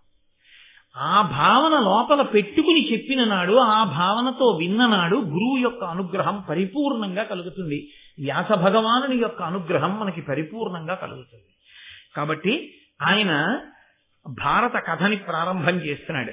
చేస్తూ అన్నాడు, వాసవ ప్రతిముండు వసువను నాతండు చేది భూనాథుండు శిష్ట లోక నుతకీర్తి మృగయా వినోదార్థమడవికి జని ఒక్క ముని జనాశ్రమమునందు నిర్వేదమున మహానిష్టతో సన్యస్త శస్త్రుడై తపమొప్ప జలుపుచున్న ఆతని పాలికి అమరగణంబుతో ఇంద్రుండు వచ్చి తానిట్టులనియే. ఒకానొకప్పుడు వాసవ ప్రతిముండు వసువను నాతండు, ఇంద్రుడితో సమానమైనటువంటి బలాపరాక్రమములు కలిగినటువంటి రాజు వసువు అనబడేటటువంటి వాడు. ఆయన చేది భూనాథుండు, చేది రాజ్యాన్ని పరిపాలిస్తూ ఉండేవాడు. అందులో శిష్ట లోక నుత కీర్తి, లోకంలో ఉండేటటువంటి మంచివారి చేత కీర్తింపబడినవాడు. ఎవరు పడితే వాడు కీర్తించడం గొప్ప కాదు. లోకంలో మహాత్ములైన వారు, పెద్దలైన వారు, శిష్టులైనటువంటి వారు, అటువంటి వారు గుణములను కీర్తిస్తే శహబాష్ అనొక్క మాట అంటే తన జీవితానికి సార్థకత. కాబట్టి శిష్ట లోకనుత కీర్తి మృగయా వినోదార్థమడవికి జని, ఆయన మృగయా వినోదార్థము, ఆయన కూడా వేట నెపం మీద అడవికి వెళ్ళాడు. వెళ్ళి జంతువుల్ని వేటాడాడు. ఒక్క మునిజనాశ్రమమునందు నిర్వేదమున మహానిష్టతో సన్యస్త శస్త్రుడై తపమొప్ప తరుపుచున్న అతని పాలికి అమరగణంబుతో ఇంద్రుండి వచ్చి, ఆ ఆశ్రమంలోకి వెళ్ళి అక్కడ తపస్సు చేసుకుంటున్నటువంటి ఋషుల్ని చూశాడు. ఏముంటుంది ఆశ్రమంలో? ఏమీ ఉండదు. తాటాకుతో నీసినటువంటి కప్పు, లేదా ఆ జనుముతో నీసిన కప్పు, వెదురుతో కట్టి మట్టితో అలికినటువంటి గోడలు. ఆ గోడ కూడా పూర్తిగా ఉండదు, పిట్టగోడంత మట్టి ఉంటుంది, మిగిలింది వెదురుతో ఉంటుంది. కర్రతో చేసినటువంటి ఒక ఆచమన పాత్ర, ఏదో కొద్దిగా కావలసినటువంటి సంభారములు, ఇన్ని పువ్వులు, ఇన్ని పత్రాలు, కాస్త తేనె, 4 పళ్ళు, ఇన్ని దుంపలు తప్ప ఇంకా ఏది అక్కడ భోగ వస్తువు అన్నది ఏది ఉండదు. మనం లోకంలో ఇది ఉంటే మనకి సుఖంగా ఉంటుందని మనం ఏమనుకుంటామో అవేమీ అక్కడ ఉండవు. ఎన్ని ఉన్నా సుఖశాంతులు లేని మనం ఉంటాం, ఇవేవీ లేకుండా శాంతిగా ఆయన ఉంటాడు. అంతే తేడా. అందుకే అన్నీ ఉన్నవాడు శాంతి కోసం అక్కడికి వెళ్తుంటాడు. కాబట్టి ఇప్పుడు రాజుకి నిర్వేదం ఎందుకు కలిగింది? ఒక్క మునిజనాశ్రమమునందు నిర్వేదమున మహానిష్టతో సన్యస్త శస్త్రుడై తపమొప్పదలుపుచున్న అతని పాలికి అమరగణంబుతో ఇంద్రుండు వచ్చి తానిట్టులనియే అనవలసిన అవసరం ఏంటి? రాజు చూసి అనుకున్నాడు, ఒరే, చేది రాజ్యాన్ని పరిపాలించాను, ఇంద్రుడితో సమానం అనిపించుకున్నాను, ఇంత బలపరాక్రమాలు ఉన్నవాణ్ణి, కానీ ఏమిటి నేను సాధించింది? అంతఃపురంలో ఉన్నాను, చలువరాతి మేడల్లో తిరిగాను, హంసతూలికా తల్పాల మీద పడుకున్నాను, కానీ శాంతి ఒక్కటే లేదు. ఎప్పుడూ మనసులో బెంగే, ఏదో పీడ గురించినటువంటి ఆలోచనే. ఈయనో పరమేశ్వరుణ్ణొక్కడిని నమ్ముకుని ఇంత తేనె, 4 పళ్ళు, ఇన్ని పువ్వులు, ఇంత పత్రి పెట్టుకుని హాయిగా ఈ కుటీరంలో, ఈ ఆశ్రమంలో ఎంత ప్రశాంతంగా ఉన్నాడు. నేను రాజదండం పట్టు కూర్చుంటే నా చాట్న కొట్టుకుంటున్నారు అందరూ.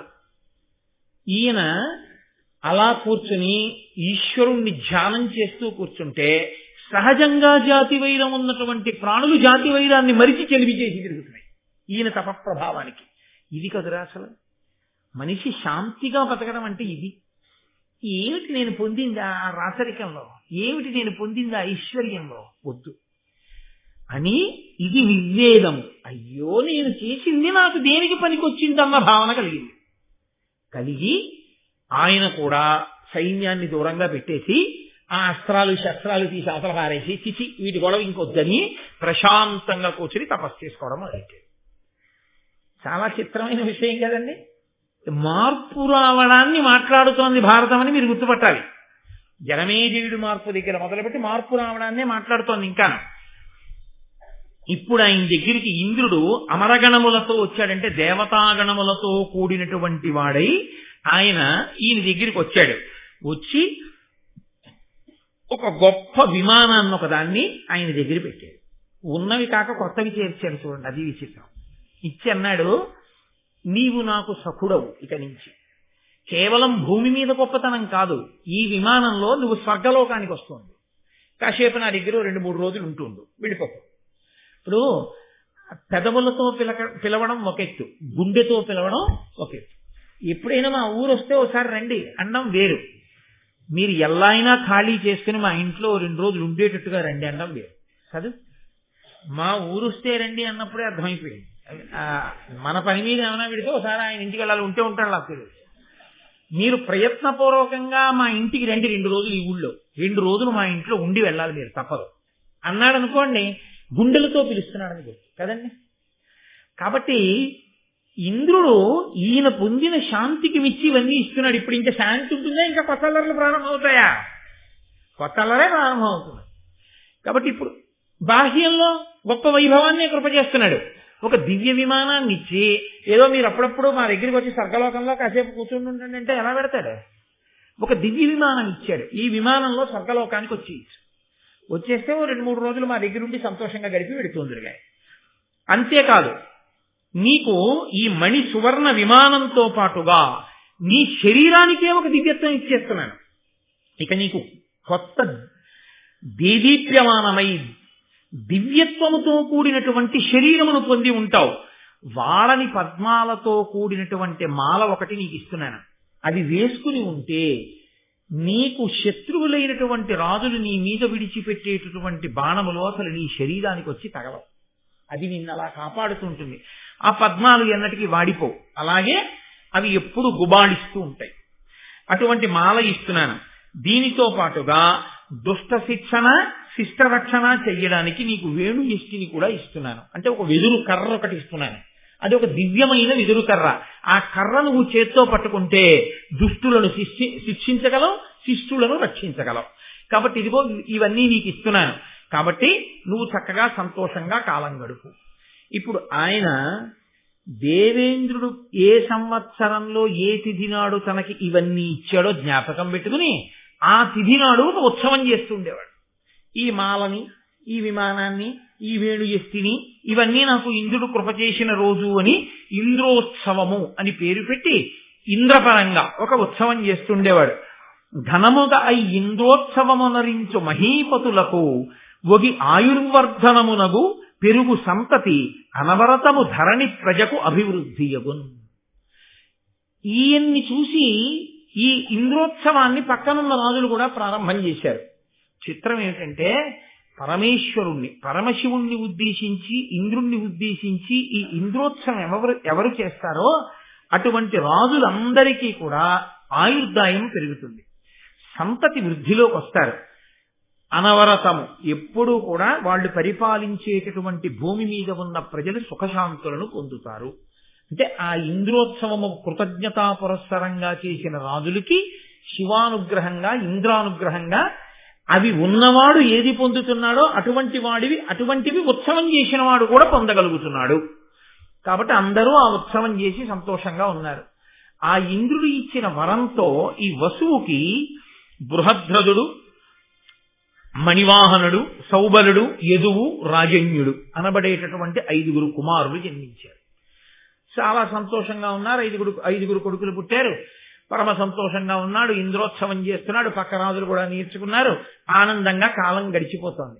ఈ కాలం గడిచిపోతున్నటువంటి రోజులలోనే ఒక చిత్రమైనటువంటి సంఘటనల పరంపర ఒకటి జరిగింది.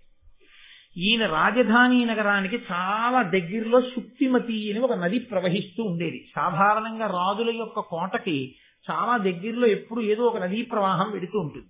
కందకాల్లో నీటిని నింపడానికి, కోటలో ఉన్న వాళ్ళకి కావలసినటువంటి నీరు దొరకడానికి వాళ్ళు ఎప్పుడు నీటి ఒడ్డునే కోట కడతారు. కాబట్టి అక్కడ ఆ శుక్తిమతి అనబడేటటువంటి నది ప్రవహిస్తుంది.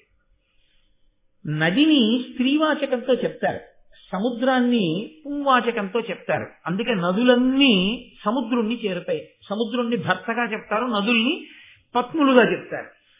ఈ శుక్తిమతి అనేటటువంటి నది ప్రవాహం వెడుతున్నప్పుడు ఆవిడ అందచందాలు చూసిందో పర్వతం. ఆ పర్వతం పేరు కోలాహలము. ఆ పర్వతానికి ఈ నది నచ్చింది. ఈవిడ మీద మనసు పెంచుకున్నాడు. అంటే ఏమన్నా అలా ఉంటుందా లోకంలో అని మీరు అనుకోకూడదు. జీవుడు అని ఒకడు ఉంటాడు.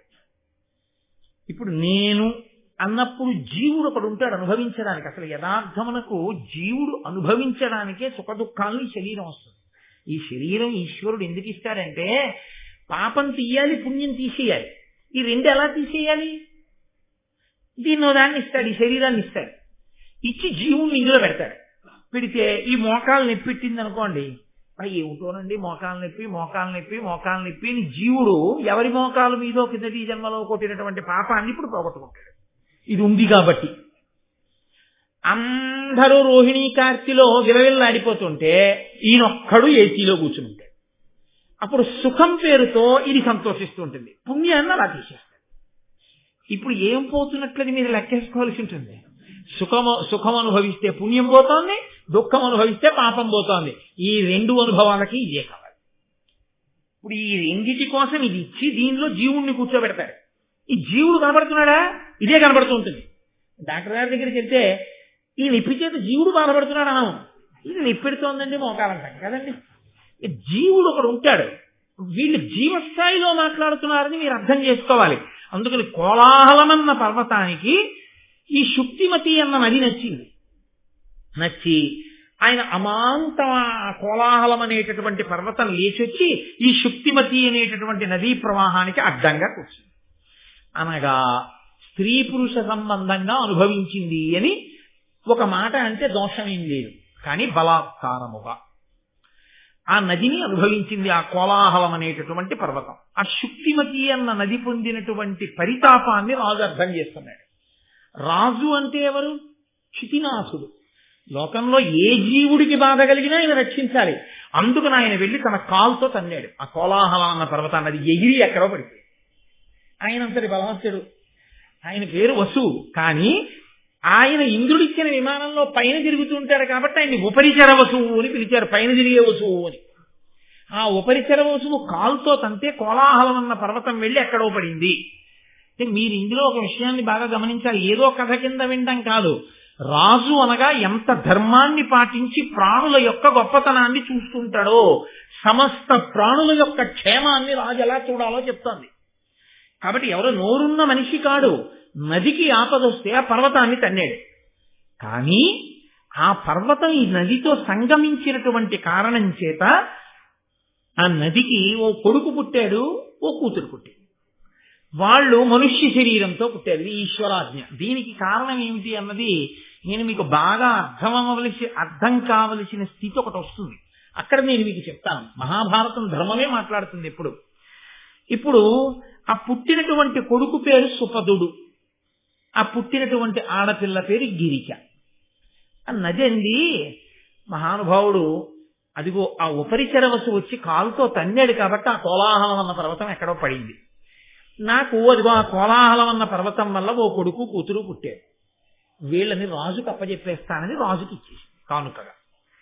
రాజు ఇందులో ఈ గిరిక యొక్క అందచందాలు చూసి సంతోషించి తాను పెళ్లి చేసుకున్నాడు. ఈ పిల్లవాడున్నాడే సుపదుడు, వీణ్ణి తన సేనాపతిగా నియామకం చేశాడు. ఇప్పుడు శుక్తిమతి నదికి పుట్టినటువంటి కొడుకు ఉపరిచర వసువు యొక్క సేనాపతి. శుక్తిమతి నదికి కోలాహల పర్వతానికి పుట్టినటువంటి కూతురు గిరిక ఉపరిచర వసువుకి భార్య. ఇక్కడ మీరు కొంచెం విశాల హృదయంతో జాగ్రత్తగా వినవలసి ఉంటుంది. లేకపోతే వ్యాస భగవానుడికి నన్నయ్య గారికి ఇంత చాలా తక్కువ స్థాయిలో రచన చేయవలసిన అగత్యం పట్టిన వాళ్ళు కారు వాళ్ళు అన్న పవిత్ర హృదయంతో వినవలసి ఉంటుంది. ఈ గిరికి అందచందాల మీద రాజు యొక్క మనసు నిలబడి ఉంది. ఎప్పుడు నిలబడి ఉంది? ఆమె ఋతుమతి అయి ఉన్నది ఒకసారి. అప్పుడు ఈయన పితృదేవతలు పిలిచి, ఉపరిచర వసువు యొక్క పితృదేవతలు పిలిచి, నీ భార్య ఋతుమతి అయి ఉన్నది, అందుకని నీవు వెళ్ళి ఆమెకి మాంసాహారమును తెచ్చి పెట్టు అన్నాడు. నేను దాపరికం లేకుండా ధర్మాన్ని మాట్లాడవలసి వస్తే మీతో ఒక విషయాన్ని నేను ప్రస్తావన చేయవలసి ఉంటుంది. బ్రహ్మచర్యము అని శాస్త్రంలో ఒక మాట. ఈ బ్రహ్మచర్యము అన్నది గృహస్థాశ్రమ ప్రవేశాత్పూర్వ బ్రహ్మచర్యము ఒకటి ఉంటుంది. గృహస్థాశ్రమ ప్రవేశం తర్వాత కూడా బ్రహ్మచర్యం ఉంటుంది. ఎలా ఉంటుంది అంటే, సంతానమును పొందడం అనేటటువంటిదే ప్రధానమైన ప్రయోజనం గృహస్థాశ్రమానికి. కాబట్టి సంతానమును పొందడానికి అత్యంత యోగ్యమైన కాలము ఋతుస్నాత అయిన భార్యా సంగమము కనుక, ఋతుస్నాత అయి భార్య ఉన్న కాలంలో భర్త ఎక్కడికో వెళ్ళిపోడు, భార్య దగ్గరే ఉంటాడు. అది ఆయనకి ధర్మం, అది పతి ధర్మం, ఇది పత్ని ధర్మం. సత్సంతానం కొరకు, ఎందుకంటే వివాహము ప్రజాపత్యర్థం కాబట్టి ఆమె యొక్క బలం, ఆమె యొక్క శక్తి బాగా ఉంటేనే మంచి పిల్లవాడు లోపల తయారవుతాడు. ఆమె ఋతుమతి అయ్యింది కాబట్టి, క్షత్రియుడివి కాబట్టి వేటాడి మాంసం తెచ్చి ఆవిడికి పెట్టు. ఆమె ఋతుస్నాత అయిన తరువాత నువ్వు సంగమిస్తే మంచి సంతానం కలుగుతుంది. అది ఆంతరవాక్కు. అందుకని పితృదేవతలు చెప్పిన మాట విని ఉపరిచర వసువు వేటకెళ్ళాడు. వేటకి వెళ్ళి ఆయన జంతువుల్ని వేటాడుతున్నాడు. ఆయన మహానుభావుడు, సామాన్యుడు కాడు. నన్నయ్య గారు ఆయన్ని అమోఘ వీర్యుడు అని పిలిచారు. అమోఘ వీర్యుడు అంటే ఏ కారణము చేత కూడా నిష్ప్రయోజనమయ్యేటట్టుగా వీర్యము స్ఖలనమయ్యేవాడు కాడు అని దాని అర్థం. ఈ మాటని నేను మీకు బాగా అర్థం అవడానికి ఒక ఉపమానంతో చెప్తే మీరు తేలిగ్గా పట్టుకోగలుగుతారు. నేను ఎక్కువ దాని గురించి ప్రసంగం చెయ్యక్కర్లేదు. ఒక మహానుభావుడు తెల్లవారుజామున 5 గంటలకి కూర్చుని ఇలా ఆసనం వేసుకుని వెన్నుపాము నిటారుగా పెట్టి భ్రూమధ్యమునందు చూసి జపం చేసుకోవడం మొదలు పెడితే రాత్రి 9 గంటలకి కన్నులు విప్పి ఒక పావు గంట అయి ఉంటుందా అని అడిగాడు. ఆయన అడిగితే తెల్లవారుజామున 5 గంటలకు కూర్చున్నారు మీరు జపానికి, ఇప్పుడు రాత్రి 9 అయింది అంటే మీరు 16 గంటలు జపం చేశారు, మీరు పావు గంట అయిందా అని అడుగుతున్నారు. అంటే ఇప్పుడు ఇది నాకెలా ఉంటుంది, నాలాంటి వాడికి అమోఘం రా మహానుభావుడు. 16 గంటలు అసలు కూర్చున్నవాడు కూర్చున్నట్టు ఇలా ఎలా ఉన్నాడు జపం చేస్తూ? అంతసేపు కూర్చుని పైగా పావు గంట అయిందా అని అడిగాడా? అలా ఎలా ఉండిపోయాడండి ధ్యానంలో అని ఆయన గురించి నేను ఆలోచించినప్పుడు నా స్థాయిలో నాకు ఆయన్ని ఏమంటాను? మహానుభావుడండి బాబు, నిజంగా అలా ఎలా కూర్చున్నాడండి అంటాను. ఎందుకని? నేను అలా ఉండలేను కాబట్టి నాకు ఆయన మహానుభావుడు కదండి. నేను కూడా అలా ఉండగలను అనుకోండి, నేను 17 గంటలో 18 గంటలో కూర్చోగలను అనుకోండి. అలా నాకు జపం చేసినప్పుడు పావు గంటలాగో 10 నిమిషాలలాగో అనిపిస్తుంది అనుకోండి, కొన్ని గంటలు జపం చేసిన. అప్పుడు నేను ఏమంటాను? ఓ నవ్వు నవ్వి ఊరుకుంటాను. అది సహజమని, ఎందుకని నాకు తెలుసు కాబట్టి కదా. అలా నిష్కారణముగా వీర్యము స్ఖలనమయ్యి ఆ వీర్యము ప్రయోజనము లేకుండా పతనమైపోవడం అనేటటువంటి అలవాటు లేని ఒక మహాపురుషుడు గురించి విన్నప్పుడు సామాన్యులకి అయ్యి బాబు అలా ఉంటుందా అనిపించవచ్చు. కానీ ఆయన అమోఘ వీర్యుడు అన్న మాటకు అర్థం అంతే. ఇప్పుడు మీరు పట్టుకోగలిగారు, అంతకన్నా ఇంకా నేను వ్యాఖ్యానం చేయగలను. కాబట్టి అత్తటి అమోఘ వీర్యుడైనటువంటి మహానుభావుడు ఉపరిచర వసువు వేటకి వెళ్ళాడు. ఋతుస్నాత అయిన భార్యా సంగమము ఆయన ధర్మం. అందుకని భార్య యొక్క అందచందాలని మనసులో తలుచుకున్నాడు. ఆమెని మనసులో తలుచుకోవడం ఉత్తమ పురుష లక్షణం. కేవలము భార్య యందు మాత్రమే కామము కలిగి ఉంటే ఆయన ఉత్తమ పురుషుడు అని గుర్తు. కాబట్టి ఇప్పుడు ఉపరిచర వసువు యందు దోషం పట్టడం ఎంత మాత్రమూ తప్పు కాదు. పైగా భార్య ఋతుస్నాత సంగమకాలం, అందుకని ఆయన భార్య అందచందాల్ని స్మరించాడు. హఠాత్తుగా వీర్యము స్ఖలనమై ఆయన అమోఘ వీర్యుడు. అది నిష్ప్రయోజనము కారాలు. అందుకని చిరగని ఆకుదొప్పలోకి పట్టి దాన్ని ముడి వేసి పెంపుడు డేగని పిలిచి, వేటకెళ్ళేటప్పుడు కుక్కల్ని డేగల్ని తీసుకెళ్తారు, పెంపుడు డేగని పిలిచి దాని మెడలో కట్టి పట్టుకెళ్ళి నా భార్యకి ఇచ్చేయండి. ఇప్పుడు ఈ డేగ వెళ్ళిపోతుంది. పావురాలు ఇవి పూర్వం పెంపుడు పక్షులు వెళ్ళే వీళ్ళకి, అది వెళ్ళిపోతుంది. ఆ వెళ్ళిపోతున్నటువంటి సమయంలో వేరొక డేగ చూసింది. చూసి దాని మెడలో వేలాడుతున్నటువంటి ఆ ఆకు పొట్లాన్ని మాంసఖండం అనుకుని ఆ డేగ ఈ డేగతో ఆ మాంసం కోసం యుద్ధం మొదలెట్టి ఈ రెండూ కలిసి కొట్టుకోవడంలో దాని మెడలో కట్టినటువంటి ఆ ఆకు దొప్పతో కూడిన పొట్లం పడింది. ఆయన అమోఘ వీర్యుడు కదండి, ఆయన సామాన్యుడు కాడు, మహాపురుషుడు. ఎట్టి పరిస్థితుల్లో అది దుర్వినియోగం అవ్వదు. ఇప్పుడు అది వెళ్ళి ఒక సరోవరంలో పడింది. ఆ సరోవరంలో పడినప్పుడు అందులో అద్రిక అనబడేటటువంటి ఒక చేప ఉంది. ఆ చేప ఎవరు? ఆవిడ ఒక అప్సరస. ఆవిడ ఉద్ధతితో ప్రవర్తిస్తే చతుర్ముఖ బ్రహ్మగారి శాపవాక్కు విడిచిపెట్టారు. నువ్వు ఇంత ఉద్ధతితో ప్రవర్తిస్తున్నావు కాబట్టి శాప వైపుట్టన్నారు. ఆవిడ వెళ్ళి ఆయన కాళ్ళ మీద పడింది. తప్పైపోయింది, నాకు ఎప్పుడు శాప విమోచనం అంది. సృష్టిలో ఎన్నడూ జరగని రీతిలో శాపవయ్యుండి కూడా ఇద్దరు మనుష్యులకి ఏనాడు జన్మనిస్తావో ఆనాడు నీకు శాప విమోచనం. ఇప్పుడు చిత్రమైన సందర్భం ఒకటి జరిగి తీరాలి, లేకపోతే ఆవిడికి శాప విమోచనం జరగదు. ఇది వెనక నడిపించేవాడు ఒకడున్నాడు, బ్రహ్మగారి మాట నడుస్తోంది, ఈశ్వరుడు అన్నవాడు ఒకడున్నాడు, వాడు నడిపిస్తున్నాడు ఇవన్నీ. ఇప్పుడు ఈ ఆకు దొప్ప పొట్లం చెరగడం వల్ల ఉపరిచర వస్తువు యొక్క వీర్యం 2 బిందువులు నీటిలో పడుతుండగా 2 చుక్కల్ని కూడా ఈ అద్రిక అనే చేప తలెత్తి ఏదో అనుకుని మింగింది. అది స్త్రీ శరీరంలోకి ప్రవేశించడంలో లోపల 2 బిడ్డలు పెరిగారు. ఈ చేప 10 నెలల తర్వాత మత్స్యకారులకు దొరికింది. అబ్బో ఎంత పెద్ద చేపో, ఎంత పెద్ద కడుపో అని ఆ చేప కడుపు కోసేశారు. ఎప్పుడైతే 2 మనుష్యులకు జన్మనిస్తుందో అప్పుడు ఆమెకి శాప విమోచనం. కాబట్టి అద్రిక నాకు 2 పిల్లలు పుడితే నేను మళ్ళీ అప్సరసనైపోవచ్చని ఆవిడ చూస్తోంది. ఆవిడ కడుపులోంచి ఒక మగపిల్లవాడు, ఒక ఆడపిల్ల పైకొచ్చారు. వచ్చిన మగపిల్లవాడి పేరు మత్స్యరాజు, ఆయన మత్స్యదేశానికి అధిపతి అయ్యాడు. ఆడపిల్ల పేరు మత్స్యగంధి, ఆమె ఎక్కడ నిలబడితే అక్కడి నుంచి యోజనం దూరం పాటు చేపల వాసన కొడుతుంది. కాబట్టి ఆమెని మత్స్యగంధి అన్నారు. చేప కడుపులోంచి వచ్చింది కదండి. ఈ మత్స్యగంధిని మాత్రం దాశరాజు అనబడేటటువంటి వ్యక్తి, పడవలు నడిపేటటువంటి మత్స్యకారుల కుటుంబానికి చెందినటువంటి వాడు, ఆయన పిల్లని పెంచుకుని యమునా నది ఒడ్డున ఆమెను నించోపెట్టి వచ్చేపోయే యాత్రికుల్ని పడవలో యమున దాటించు అని చెప్పాడు. ఆ పిల్ల అక్కడ నిలబడి వచ్చే వాళ్ళని పడవ దాటిస్తోంది. దాటిస్తుండగా పరాశర మహర్షి వచ్చాడు. పరాశర మహర్షి అంటే ఎవరు? వేదవ్యాసుని కన్న తండ్రి, మహానుభావుడు, శక్తి మహర్షి యొక్క పుత్రుడు. అంతటి మహాపురుషుడు తీర్థయాత్రకు వెళ్ళాడు. ఇలాంటి అనుమానాలు వచ్చినప్పుడల్లా మనకి దిక్కెవరంటే శంకర భగవత్పాదులు. శంకర భగవత్పాదులు సౌందర్యలహరి చేస్తూ అమ్మవారి మీద ఒక శ్లోకం చేశారు. అందులో ఆయన అంటారు, హరిస్వామారాధ్య ప్రణత జన సౌభాగ్య జననీ పురాణారీ భూత్వా పురరిపుమపి క్షోభమనయత్ స్మరోపిత్వానత్వారితి నయనలేహ్యేన వపుషా మునీనామప్యంతః ప్రభవతి మోహాయ మహతాం. ఈ శ్లోకం అండి యథార్థంగా ఇప్పుడు నేను చెప్పింది ఎలా ఉంటుందో దాని బాహ్యార్థం చెప్తే అలాగే ఉంటుంది.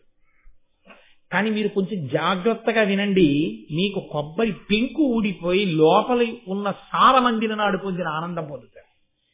హరిస్వాం ఆరాధ్య ప్రణత జన సౌభాగ్య జననీం. శంకరాచార్యుల వారు ఏమని పిలిచారంటే, అమ్మా నీ దగ్గరికి వచ్చి వంగి నమస్కరించిన వాళ్ళందరికీ అభ్యున్నతిని, కోరిన కోరికలను తీర్చగలిగినటువంటి శక్తి కలిగిన ఓ పరదేవత, హరిత్వాం ఆరాధ్య, హరి నిన్ను ఆరాధించి జగన్మోహిని రూపాన్ని పొందాడు.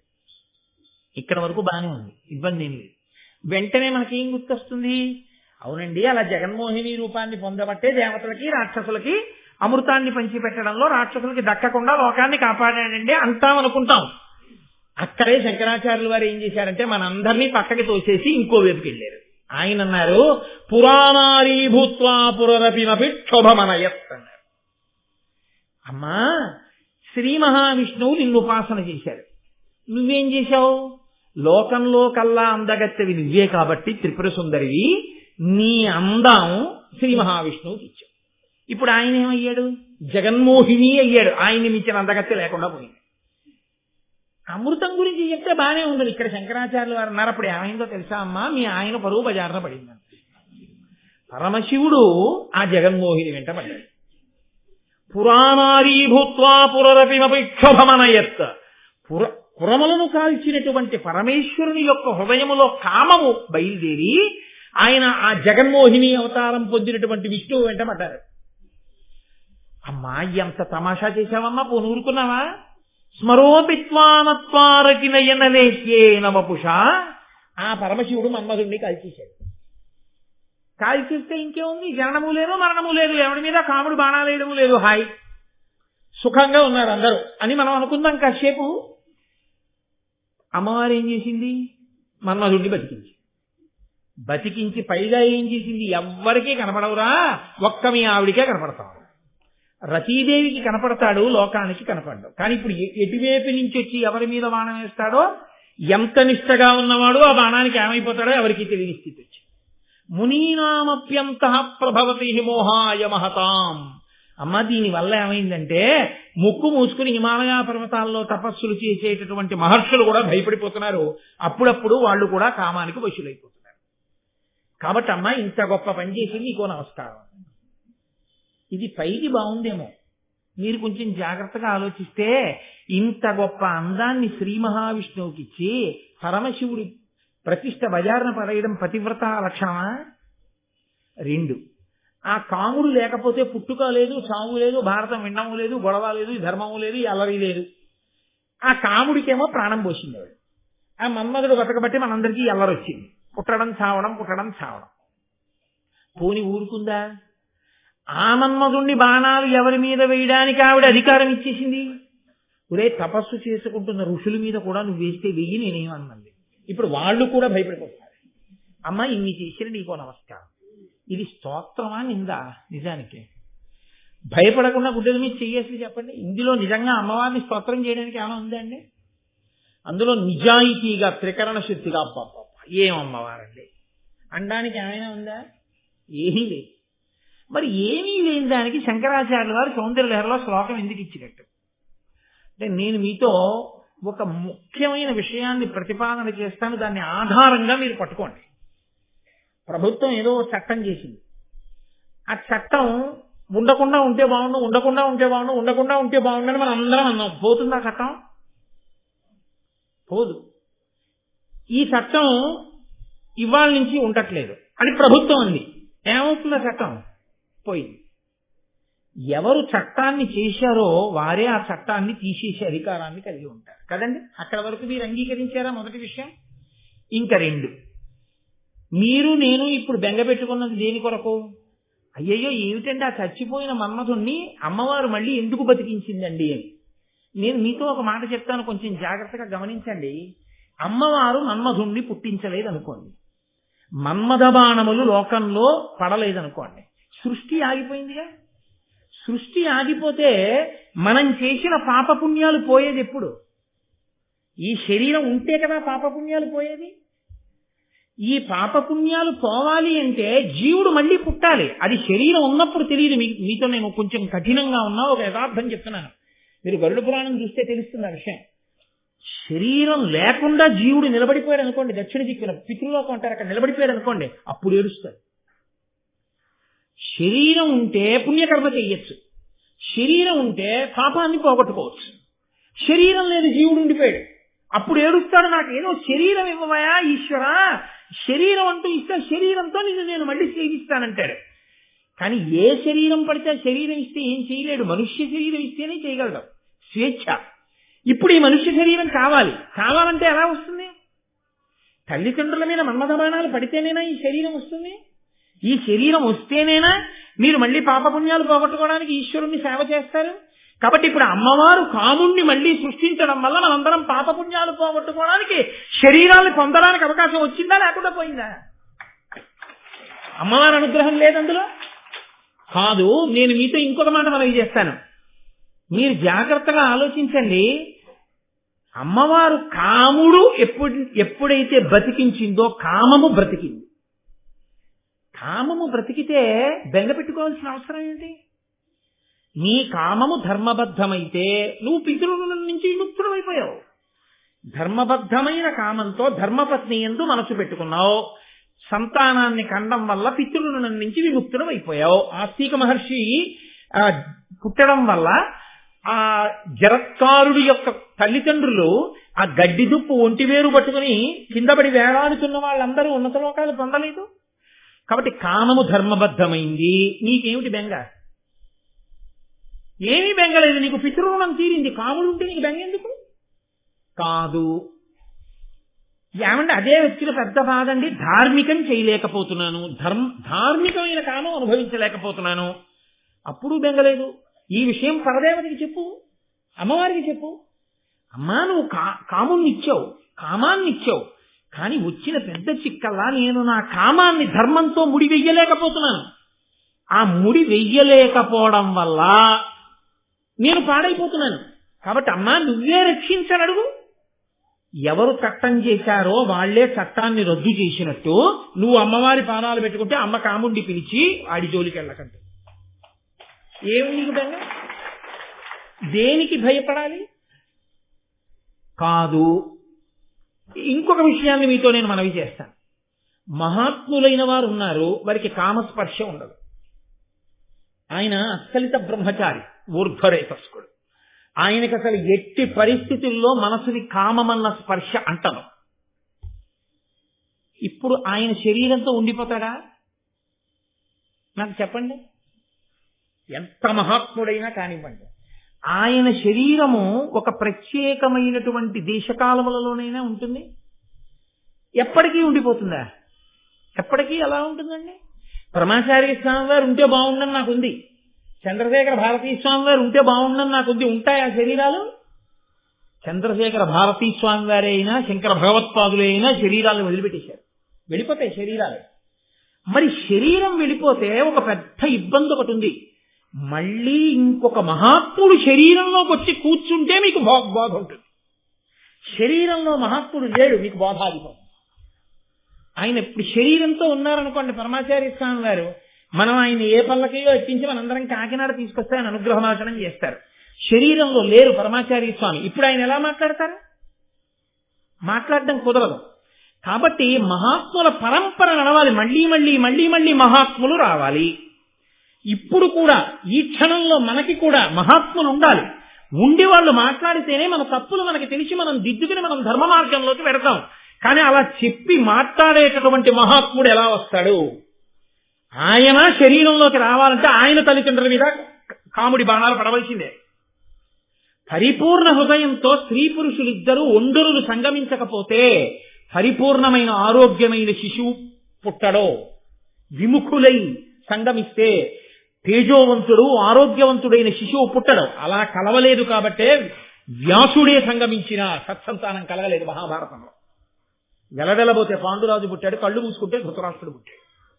కాబట్టి పరిపూర్ణ హృదయంతో కలవాలి. పరిపూర్ణ హృదయంతో ఒక మహాపురుషుడు ఒక స్త్రీతో సంగమిస్తే తప్ప ఆయన వీర్యము స్ఖలనం అవ్వాలంటే ఆయనకి కామం కలిగి తీరాలి. ఆయనకి కామం కలిగితేనే ఆయన తేజస్సు వేరొక స్త్రీలోకి వెడుతుంది. వెడితేనే ఇంకొక మహాత్ముడు పుడతాడు. ఇంకొక మహాత్ముడు పుడితే తప్ప మీకు మాట్లాడేవాడు లేడు, మీకు రాసేవాడు లేడు, మీకు చెప్పేవాడు లేడు. అప్పుడు లోకం ఏమైపోవాలి? కాబట్టి ఇప్పుడు ఒక మహాత్ముడు పుట్టాలి అంటే ఆ మహాత్ముడు పుట్టడానికి యోగ్యమైనంత తేజస్సు కలిగిన ఇంకొక మహాపురుషుడిలో కామం కలగాలి. ఆయనకి కామం కలగదు. ఎందుకని అంటే ఆయన మహాపురుషుడండి. పరాశరుడికి కామం ఎందుకు కలుగుతుంది? ఒక్కనాటికి కలగదు. పరాశర మహర్షి వంటి మహాత్ముని యొక్క తేజస్సుని పట్టగలిగిన క్షేత్రం ఏర్పడాలి. అందుకని కారణజన్మురాల్ని సృష్టించాలి. కారణజన్మురాలు పుట్టాలి అంటే ఉపరిచరవసు వంటి మహాపురుషుని యొక్క వీర్యం గిరికలోకి కాదు వెళ్ళవలసింది, శాప విమోచనం కావలసినటువంటి అద్రికలోకి వెళ్ళి అద్రిక నుండి మత్స్యగంధి పుట్టి మత్స్యగంధి వంటి ఉపరిచరవసువు యొక్క వీర్యమునకు జన్మించినటువంటి గొప్ప క్షేత్రంలోకి పరాశరుని యొక్క తేజస్సు ప్రవేశిస్తే ఈ క్షేత్ర బీజ సంపర్కము చేత వేరొక మహాపురుషుడైన వేదవ్యాసుడు పుడతాడు. ఆయన పుడితే మీరు నేను కలుస్తాం. ఇప్పుడు పరాశర మహర్షిలో కామం కలగాలి. ఆయన కలుగుతుందా? ఒక్కనాటికి కలగదు. సత్యవతిని చూడగానే ఆయన మనసులో కామ ప్రచోదనం కలిగితే తప్ప వ్యాసుడు రాడు. వ్యాసుడు వస్తే తప్ప మీకు నాకు భారతం లేదు, వేద విభాగం లేదు, అష్టాదశ పురాణములు లేవు. ఇప్పుడంతటి మహాపురుషుడి మనసు కదపగలిగినదెవరు? ఎవరు చట్టం చెయ్యగలరో, ఎవరు రద్దు చేయగలరో వారే చెయ్యాలి. కాబట్టి ఇప్పుడు పరదేవత ఏం చేయాలి? అంతటి మహాత్ముడి మనసు కామ ప్రచోదనం పొందేటట్టు చెయ్యాలి. కాబట్టి ఎవరు చేసిందని గుర్తు? పరాశక్తి చేస్తోంది ఈ కదలికలన్నీ. ఆయన మనసు సత్యవతి యందు లగ్నమైతే సజ్జగర్భమునందు వేదవ్యాసుడు పుడతాడు. ఆ వేదవ్యాసుడు పుడితే తప్ప మనకెవ్వరికీ లోకంలో జ్యోతి వెలగదు, మనకేమి తెలియదు. వ్యాసుణ్ణి పక్కన పెట్టేశారనుకోండి మీరు, అంతే. పురాణములు లేవు, వేద విభాగం లేదు, భారతం లేదు, భాగవతం లేదు. ఇప్పుడు నాకు చెప్పండి, మీరు ధర్మం నేర్చుకోవడానికి ఏముంది? మీకు ఏమీ లేవు. కాబట్టి పాడైపోయేది ఎవరు? వ్యాసుడు పుట్టకపోతే మనమే పాడైపోతాం. మనం అందరం బాగుపడాలని వ్యాసుడు పుట్టేటట్టు పరాశర మహర్షి యొక్క మనసులో కామము పరిపూర్ణంగా కలిగితే తప్ప, సంతోషంగా ఆయన సత్యవతితో కలిస్తే తప్ప అంతటి మహాత్ముడు జన్మించడు. అందుకని ఆయనలో కామ ప్రచోదనం ఎంతవరకు అవసరమో అంతవరకే చేసింది పరాశక్తి. ఒక్క వ్యాసజననం వరకే, ఇంకా తర్వాత పరాశక్తికి ఎప్పుడూ కామం లేదు. అంటే అప్పుడు మీరు ఏమనుకోవలసి ఉంటుంది? ఇది పరదేవత యొక్క అనుగ్రహము. మహాపురుష జననము ఎందువలన జరుగుతుంది? పరాశక్తి నిర్ణయం చేస్తుంది. ఓ ఇది ఇలా ఇలా కదలాలి, ఇలా ఇలా కదలాలి, దానికి తగిన క్షేత్రం ఏర్పడాలి. ఒక ఇల్లు కట్టాలంటే సరి అయిన స్థలం ఎంచుకున్నట్టు ఒక మహాపురుషుని యొక్క తేజస్సు ప్రవేశించడానికి వీలైన గొప్ప క్షేత్రాన్ని కూడా అమ్మవారే సిద్ధం చేయిస్తుంది. అందుకని ఉపనిషద వసువు యొక్క వీర్యాన్ని అద్రికలో ప్రవేశపెట్టి అద్రికలోంచి ఈ మహాతల్లి మత్స్యగంధి పుట్టేటట్టు చేసి, మత్స్యగంధి యందు పరాశరుడికి అభిమానం పుట్టేటట్టు చేసి, ఈ పరాశరుడు సత్యవతి కలిస్తే వేదవ్యాసుడు పుట్టేటట్టు పరదేవత చేసి. ఇప్పుడేమైనా అభ్యంతరమా మీకు? పరాశరుడికి కామం కలిగితే మీకేమైనా అభ్యంతరమా? సత్యవతి ఆయనతో సంగమిస్తే మీకేమైనా అభ్యంతరమా? ఉపరిశరు వసువు యొక్క వీర్యము స్ఖలనమై మహాధర్మాత్ముడై అమోఘ వీర్యాన్ని డేగతో పంపిస్తే ఇంకొక డేగ అందుకు పోరాటం చేసి ఆ వీర్యాన్ని చాప తాగితే మనం సంతోషించాలా? ఇవన్నీ హేయమైన కథలని మనం చెవులు మూసుకోవాలా? పరవశించిపోయి పరదేవతకి జేజేలు చెప్పవలసిన సందర్భం అయింది. అది భారతం, అది ధర్మ సూక్ష్మం. అందుకే మహాపురుష జననములను విచారణ చెయ్యవద్దు అని ఎందుకన్నారో తెలుసా అండి? నీకు వెనక పరదేవత ఎంతంత ప్రణాళికలు వేస్తోందో నువ్వు బాగా అర్థం చేసుకోగలిగావు అంటే నీకు పరదేవతానుగ్రహం ఉంది కాబట్టి అర్థం అవుతుంది. అందరూ అలా చదివగానే అలా అర్థమైపోతాయా? ఒక్కనాటికి అర్థం కావు. అది ఎవరికి పరదేవతానుగ్రహం ఉన్నదో, ఎవరికి పరాశక్తి యొక్క కృప ఉన్నదో వారికి మాత్రమే అది చదవగానే ఒళ్ళు పులకించి నమస్కారం చేస్తారు. అలా నమస్కరించగలిగినటువంటి ఔన్నత్యము దేనివల్ల కలుగుతుంది అంటే పరదేవతానుగ్రహం ఉంటేనే ధర్మ సూక్ష్మం అర్థమై కలుగుతుంది. అది నీకు కలిగినా కలగకపోయినా మహాపురుష జననమునందు నువ్వు వెకిలి నవ్వు నవ్వితే పాపం వస్తుంది. తల్లి అంత కృప చేసి అంత మహాపురుషుల్ని పుట్టిస్తే ఆయన జననమును చూసి నువ్వు నవ్వడమా? అందుకని శాస్త్రం అంది, ఒకవేళ నీకు అర్థం కాకపోతే ఊరుకుండిపో, విచారణ చెయ్యి. మహాపురుష జననమును, నది యొక్క ప్రారంభ స్థానమును విచారణ చెయ్యవద్దు. నది ఉంది, స్నానం చేయంతే. ఎక్కడ పుట్టింది నది అడగండి. మహాపురుషుడి వలన నీకు వాంగ్మయం వచ్చింది, ఈ వాంగ్మయం చదువుకో. ఆయన అలా ఎలా పుట్టాడని అడగవద్దు. నీకు అర్థమైంది నీ అదృష్టం. బట్ నేను అనుకుంటున్నాను ఇవాళ ఈ సభలో ఉన్న ఎవ్వరికీ కూడా మహాత్ములు ఇలా ఎందుకు జన్మిస్తారు అన్న విషయంలో మీకు అనుమానం లేదని నేను అనుకుంటున్నాను. మీకు బాగా అర్థమయ్యేటట్టు చెప్పగలిగితే పరదేవత కృపతో నేను ధన్యుడనైనట్టు. మీకు చెప్పలేకపోతే అది నా వైఫల్యమైనట్టు తప్ప మీ తప్పు మాత్రం కాదు. కాబట్టి పరదేవతానుగ్రహం కలిగింది. వ్యాస భగవానుడు పుట్టాలి. ద్వాపర యుగం అయిపోతోంది, కలియుగం ప్రారంభం అయిపోతుంది. ఇంకా కలియుగంలో కలిపురుషుడు విజృంభించాడు. ధర్మం చెప్పేవాడు లేడు, ధర్మం చెప్పేవాడు కావాలి. ఆయుర్దాయం తగ్గిపోతుంది. వేదాన్నంతటినీ ఎవరూ చదవలేరు. వేదాన్ని విభాగం చేసి ఉన్న ఆయుర్దాయంలో వేదం చదువుకునేటట్టుగా వేదాన్ని ఇవ్వగలిగిన వాడు ఉండాలి. అష్టాదశ మహాపురాణములను ఇవ్వగలిగిన వాడు ఉండాలి. భారతం చెప్పగలిగిన వాడు ఉండాలి. శిష్యుల్ని తానే తయారు చేసుకోగలగాలి. మహాపురుషుడై స్వార్థత్యాగి అయిన వాడు కావాలి. అటువంటి వాడు పుట్టాలంటే ఎంతటి మహాత్ముడి తేజస్సు కదలాలి. కాబట్టి ఆయన యందు కామము ఆవిడ కల్పించింది, పరదేవత కల్పించింది. అటువంటి మహాపురుషుడి తేజస్సు కదిలినా ఆ తేజస్సుని పట్టగలిగిన క్షేత్రం ఇది. అందుకని ఆ క్షేత్రాన్ని కూడా ఆవిడే సిద్ధం చేసింది.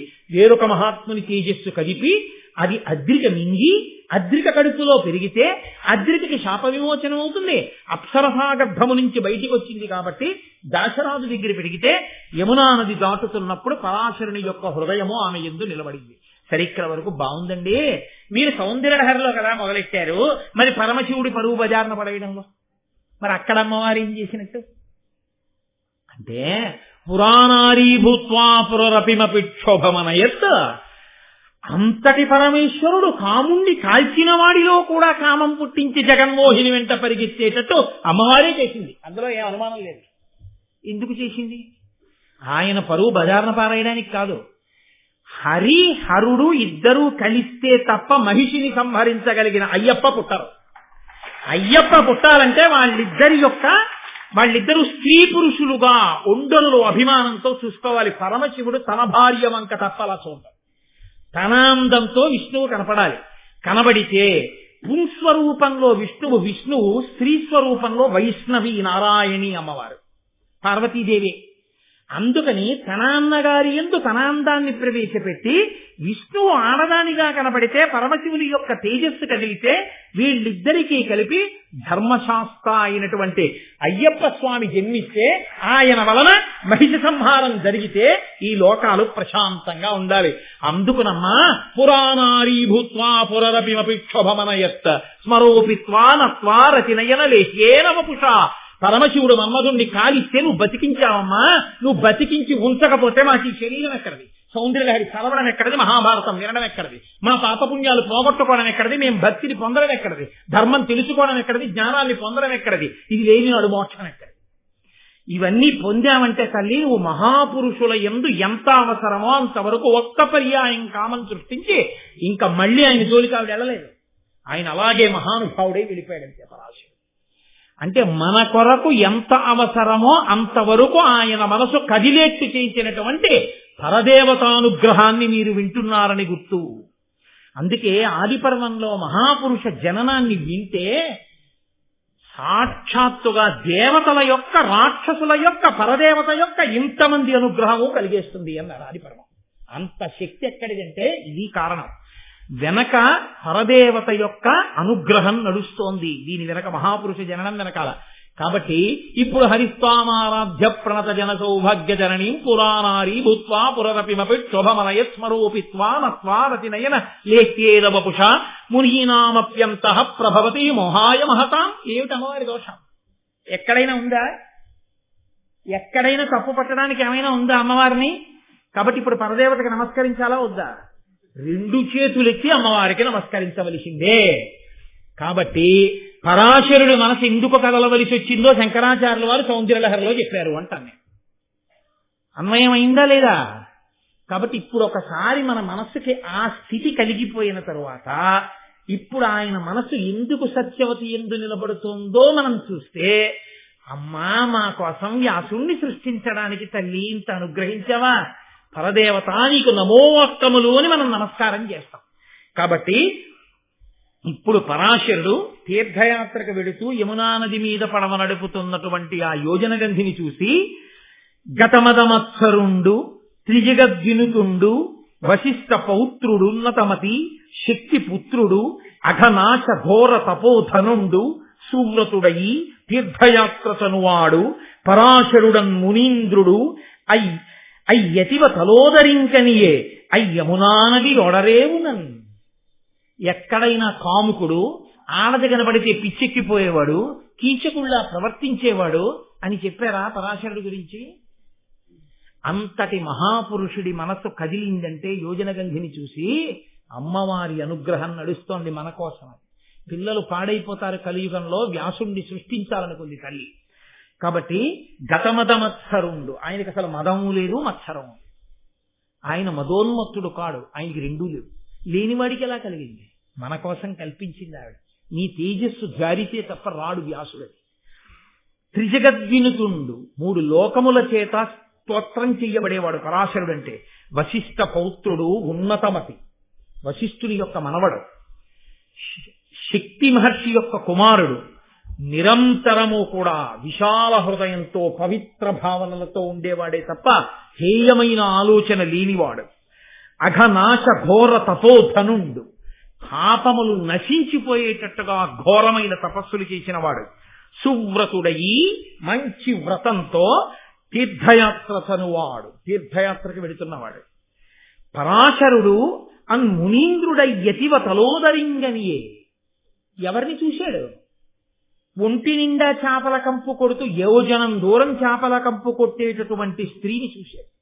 ఇందులో ఒక పెద్ద విచిత్రమైన విషయం, పొగ ఎక్కడ మొదలవుతుందో అక్కడ కూర్చుంటే పొగ దూరదు, కంపు ఎక్కడ మొదలవుతుందో అక్కడికి వెడితే కంపు ఎక్కువ ఉంటుంది. మీరు రెండింటికి తేడా గమనించాలి. అందుకే చాలా పొగొస్తోంది అనిపించింది అనుకోండి, పొగ ఎక్కడి నుంచి వస్తుందో అక్కడికి వెళ్ళి కూర్చున్నారనుకోండి పొగ ఉండదు.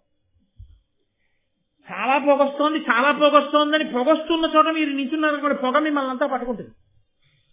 ఇది నేను చెప్పడం కాదు. ఒకసారి పరమాచార్య స్వామి వారు ఒక తాటాకు పాకలో అనుష్ఠానం చేసుకుంటున్నారు.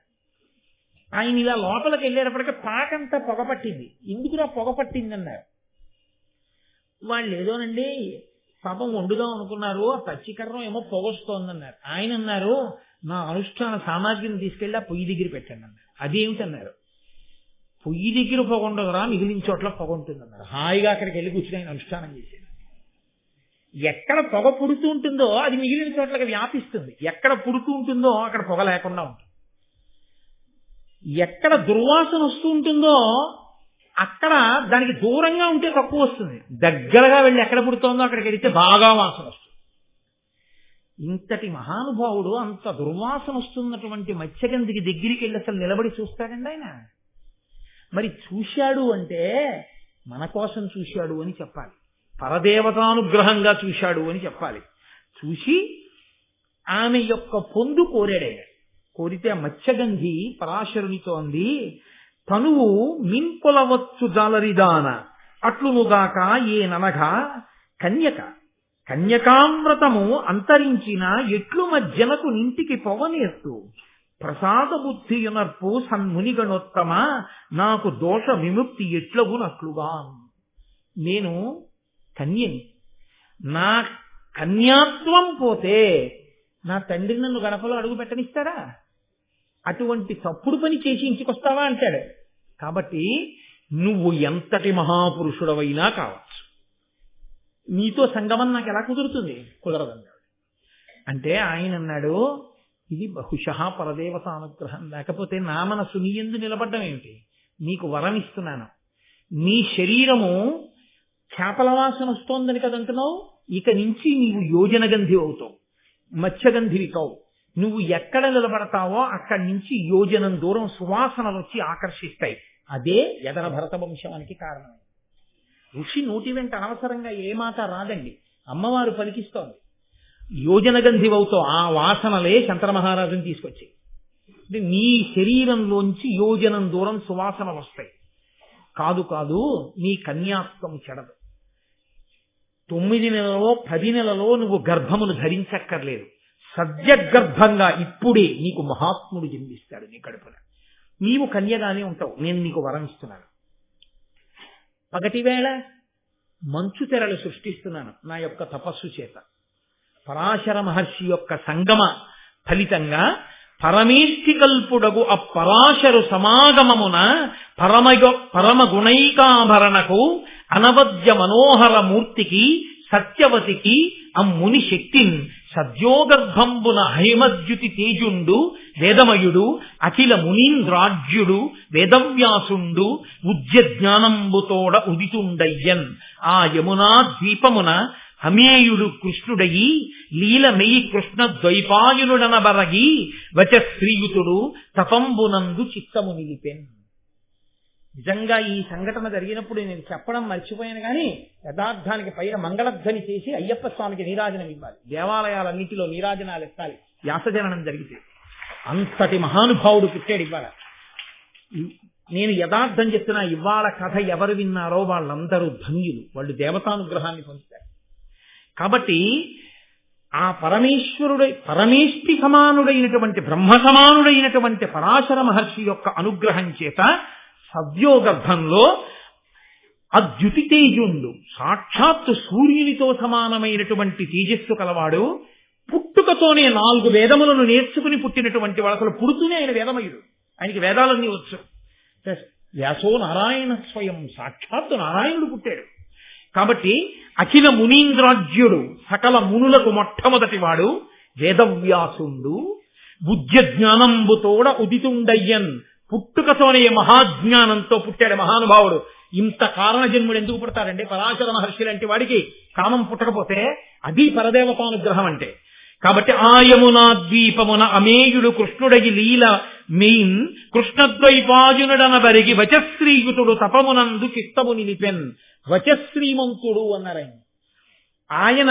ఇంత జ్ఞానము కలిగి ఇన్ని వేదములను తెలిసి పుట్టడం కాదు, తనకిన్ని తెలిసి రాబోయే యుగంలో, కలియుగంలో ప్రజలు పాడైపోకుండా నేను ఏది మాట్లాడి ఏది రచించి నా బిడ్డల్ని రక్షించుకోవాలన్న తాపత్రయంతో మాట్లాడగలిగిన మహాపురుషుడు పుట్టాడయా. వచశ్రీమంతుడు పుట్టాడు. పుడుతూనే నల్లటి వర్ణంలో పుట్టి మహానుభావుడు ఆ యమునా నది ఒడ్డున, అమ్మా నేను తపస్సు చేసుకోవడానికి వెళ్ళిపోతున్నానమ్మా అన్నాడు. తండ్రి పరాశర మహర్షి అంతే, తన సహజ స్థితిలోకి వెళ్ళిపోయాడు, ఆయన వెళ్ళిపోయాడు. పుట్టినటువంటి బిడ్డడు ఆయన వెళ్ళిపోయాడు. ఇటువంటి మహాపురుష సంపర్కం చేత, మహాపురుష జననం చేత ఆమె యోజనగంధి అయింది. ఆమె కన్యాత్వము చెడలేదు. ఎదర భారత వంశం నిలబడ్డానికి కావలసిన ప్రాతిపదిక పడింది. శుభక్షణం. లేకపోతే అసలు కౌరవ పాండవులు పుట్టే అవకాశం లేదు ఇక తర్వాత. భీష్ముడితో సరి. ఆ భీష్ముడి సంతతి పెరిగితే ఏమో కథ ఎలా ఉండేదో. భీష్మ ప్రతిజ్ఞ చేయించి భీష్ముడినంత మహాత్ముడిగా నిలబెట్టింది. మళ్ళీ ఆ భీష్ముడు అలా నిలబడకపోతే, దీర్ఘాయుష్వంతుడు కాకపోతే వశిష్ఠ మహర్షి శాపం నిలబడదు. వశిష్ఠ మహర్షి యొక్క వాక్కు నిలబడ్డానికి ఇదిగో ఈ మహాత్ముడి ఇప్పుడు పుట్టాడు. పుట్టి ఆయన తపస్సు చేసుకోవడానికి ఎడుతుంటే ఆయన్ని కృష్ణద్వైపాయనుడు అని పిలిచారు. అక్కడ వనంలో పుట్టి వెంటనే తపస్సుకు వెళ్ళిపోయాడు కాబట్టి ద్వీపంలో కృష్ణద్వైపాయనుడు అని పేరు వచ్చింది. కాబట్టి అటువంటి మహానుభావుడై ఆయన ఆ వ్యాసుడు తపస్సుకి వెళ్ళిపోయాడు. వెళ్ళిపోయిన తరువాత, నాయనా నువ్వు నన్ను అడిగావు కదా ఎందుకు జరిగింది భారత యుద్ధం, అసలు ఎందుకు చెప్పిన మాటలు వినలేదని కదా నువ్వు అడిగావు. ఈ భూమికి భారం పెరిగిపోయింది పాపుల చేత. భారం పెరిగిపోతే భూదేవి ఏడ్చింది. ఈ లోకంలో పాపభారం పెరిగిపోతోంది, దీన్ని నిర్మూలించడానికి దేవతాంశలు రావాలి, శ్రీమన్నారాయణుడు కదిలి రావాలి, వచ్చి పాపభారాన్నంతటినీ పోగొట్టాలి అని. అంటే తప్పకుండా అలాగేనని వరమిచ్చారు. ఇప్పుడు ఎంత పాపభారం పెరిగి ఉన్నదో తెలుసా అండి ఆ సమయంలో? అది పోగొట్టడానికి ఒక్క పరమేశ్వరుడు వస్తే సరిపోదు, దేవతలందరూ అంశలతో కదిలి రావాలి. అందుకని దేవతలందరూ కదిలి వచ్చారు. దేవతాంశలలో వచ్చినటువంటి వారు కొందరు, రాక్షసాంశలలో పుట్టేసిన వారు కొందరు. ఇప్పుడు రాక్షసాంశలలో పుట్టిన వాళ్ళందరూ దేవతాంశలలో పుట్టిన వాళ్ళ వల్ల చచ్చిపోవాలి. చచ్చిపోతే భూభారం తీరుతుంది. అయితే మహాభారతంలో గొప్పతనం ఏమిటో తెలుసా అండి? దేవతాంశలలో ఉన్న వాళ్ళు రాక్షసాంశలలో ఉన్న వాళ్ళ దగ్గరికి వెళ్ళి నిలబడి యుద్ధం చేశారు. భీష్ముడు దేవతాంశలో వచ్చినవాడు, ద్రోణుడు బృహస్పతి అంశ. వీళ్ళందరూ వెళ్ళి కౌరవుల వైపు నిలబడ్డారు, దుర్యోధనుడి పక్కన నిలబడి యుద్ధం చేశారు. దేవతాంశలలో పుట్టిన వాళ్ళు పాండవుల పక్కన నిలబడాలా, కృష్ణుడున్న వైపు నిలబడాలా, వ్యతిరేక వర్గంలో వెళ్ళి దుర్యోధనుడి వైపు నిలబడి యుద్ధం చేస్తారా? అలా ఎందుకు చేశారు? అదో పెద్ద ధర్మ సంబంధమైన అనుమానం కదండి. అంటే మీకు నేను ఒక ఉదాహరణ చెప్పవలసి ఉంటుంది. మంట రాజుకోవాలి అంటే ఏం చేస్తాం? మీరు ముందు మీ కళ్ళకి మంట కలిగినా, మీకు ఖేదం కలిగినా ఆ పొగని భరిస్తూ ఓ గొట్టం పట్టుకుని అని మంట దగ్గరికి వెళ్ళి ఊదాలి. మీరు ఊదితే రాజుకుంటుంది. రాజుకుని మంట పుట్టింది అనుకోండి, ఇంకా తర్వాత నీళ్లు కాచుకోవచ్చు, అన్నం ఎసరు వండుకోవచ్చు, అన్నీ చేసుకోవచ్చు. ముందు కష్టపడాలా వద్దా? దుర్యోధనుడు యుద్ధానికి వచ్చి నిలబడాలి అంటే భీష్ముడు, ద్రోణుడు, కృపుడు అందరూ వెళ్ళిపోయారు అనుకోండి, వాడు యుద్ధం చేయడు. ఎవరిని చూసుకుని యుద్ధం చేయనంటే ఎవరిని చూసుకుని యుద్ధం చేయనని యుద్ధం చేయడం మానేశాడు అనుకోండి, పన్నాగాలు పొందుతూనే ఉంటాడు. ఎప్పుడు ఎలా రాక్షసాంశలు పోవడం? రాక్షసాంశలు దేవతాంశలతో తలబడాలంటే వాడికి ధైర్యం కలగడానికి కొన్ని దేవతాంశలు తమ స్వరూపమునందు మార్పు లేకుండానే వెళ్ళక్కడి నిల్చోవాలి. అందుకు నిల్చున్నాడు భీష్ముడు ద్రోణుడు. అది మహాభారతంలో అత్యంత చమత్కారం. అందుకని భీష్మద్రోణులు నిల్చున్నారు తప్ప చేత కాకో దుర్యోధనుడు మోచేతి నీళ్ల కోసమో వెళ్ళి నిలబడ్డవాళ్ళు కాదు, ఊదడం కోసం పొయ్యిని నిల్చున్నారు. అందుకని వాళ్ళు అక్కడ నిలబడకపోతే ఆ యుద్ధంలో వాళ్ళు పడరు రాక్షసులు. అందుకని కొంతమందిని అటు నిల్చోబెట్టవలసి వచ్చింది కృష్ణ భగవానుడు. కాబట్టి మహానుభావ ఎలా పుట్టారో తెలుసా? పుట్టిన వాళ్ళందరూ అదిగో కృష్ణ భగవానుడు జన్మించాడు. యాదవ వంశంబున జగదాదిజుడగు విష్ణుదేవులంశంబున ఉత్పాదిల్లే కృష్ణుడు అపగత ఖేదుడు వసుదేవ దేవకీ దేవులకు. అపగత ఖేదుడు అంటే అసలు దుఃఖమే లేనివాడు, ఎన్నడూ దుఃఖం లేనటువంటి పరమాత్మ ఈ లోకంలో ధర్మాన్ని స్థాపించడం కోసం దేవకీ వసుదేవులకి కుమారుడిగా పుట్టాడు. ఆ తర్వాత శ్రీ వెలుగ రోహిణికి వసుదేవున కుదయించి విష్ణు దేవాంశమునన్ భూవంజుడనంతుడు బలదేవుండు ప్రళంబ ముఖ్య దితిజాంతకుడై. ప్రళంబుడు మొదలైనటువంటి రాక్షసుల్ని సంహరించడానికి ఆదిశేషుడు బలరాముడి అనబడేటటువంటి పేరుతో ఆదిశేషుని యొక్క అంశ బలరాముడిగా రోహిణీ వసుదేవులకు జన్మించింది. సనత్కుమారుడు ప్రద్యుమ్నుడిగా వచ్చాడు. 16,000 మంది అప్సరసలు గోపికలుగా వచ్చారు. దేవతలే యదు వృష్ణి భోజ అంధక కులాలలో రాజులుగా వచ్చారు వంశాలలో. వసువులలో ప్రభాసుడు అనబడేటటువంటి ఒక గొప్ప వసువు భీష్మాచార్యుడిగా వచ్చాడు. దేవతల గురువైన బృహస్పతి ద్రోణాచార్యుడిగా వచ్చాడు. కామము క్రోధము కలగలిసి ఉంటే ఎంతో ప్రమాదం. ఈ రెండు కలగలిస్తే పుట్టినవాడు అశ్వత్థామ. ఏకాదశ రుద్రుల అంశలో పుట్టినవాడు కృపాచార్యుడు. అందుకే కురుక్షేత్ర యుద్ధంలో అందరూ మడిసిపోయినా కృపాచార్యుడు మాత్రం ఎప్పటికీ గురుత్వం వహించాడు. పరీక్షిత్తు కూడా గురువు కృపాచార్యుడు. కాబట్టి ఏకాదశ రుద్రాంశలో వచ్చినవాడు కృపుడు, సూర్యుని యొక్క అంశలో వచ్చినవాడు కర్ణుడు, హంసుడు అనబడేటటువంటి గంధర్వుడు ధృతరాష్ట్రుడిగా వచ్చాడు, మతి గాంధారిగా వచ్చింది, కలిపురుషుడు దుర్యోధనుడిగా పుట్టాడు. పౌలస్త్య భాతృవంశమంతా కూడా రాక్షసులందరూ కలిసి దుర్యోధనుడి యొక్క సోదరులుగా వచ్చారు. హిరణ్యకశిపుడు శిశుపాలుడిగా పుట్టాడు, సంహ్లాదుడు శల్యుడిగా పుట్టాడు, విప్రచిత్తి జరాసంధుడిగా పుట్టాడు, కాలనీవి కంసుడిగా పుట్టాడు, శ్రీ మహాలక్ష్మి రుక్మిణిగా పుట్టింది.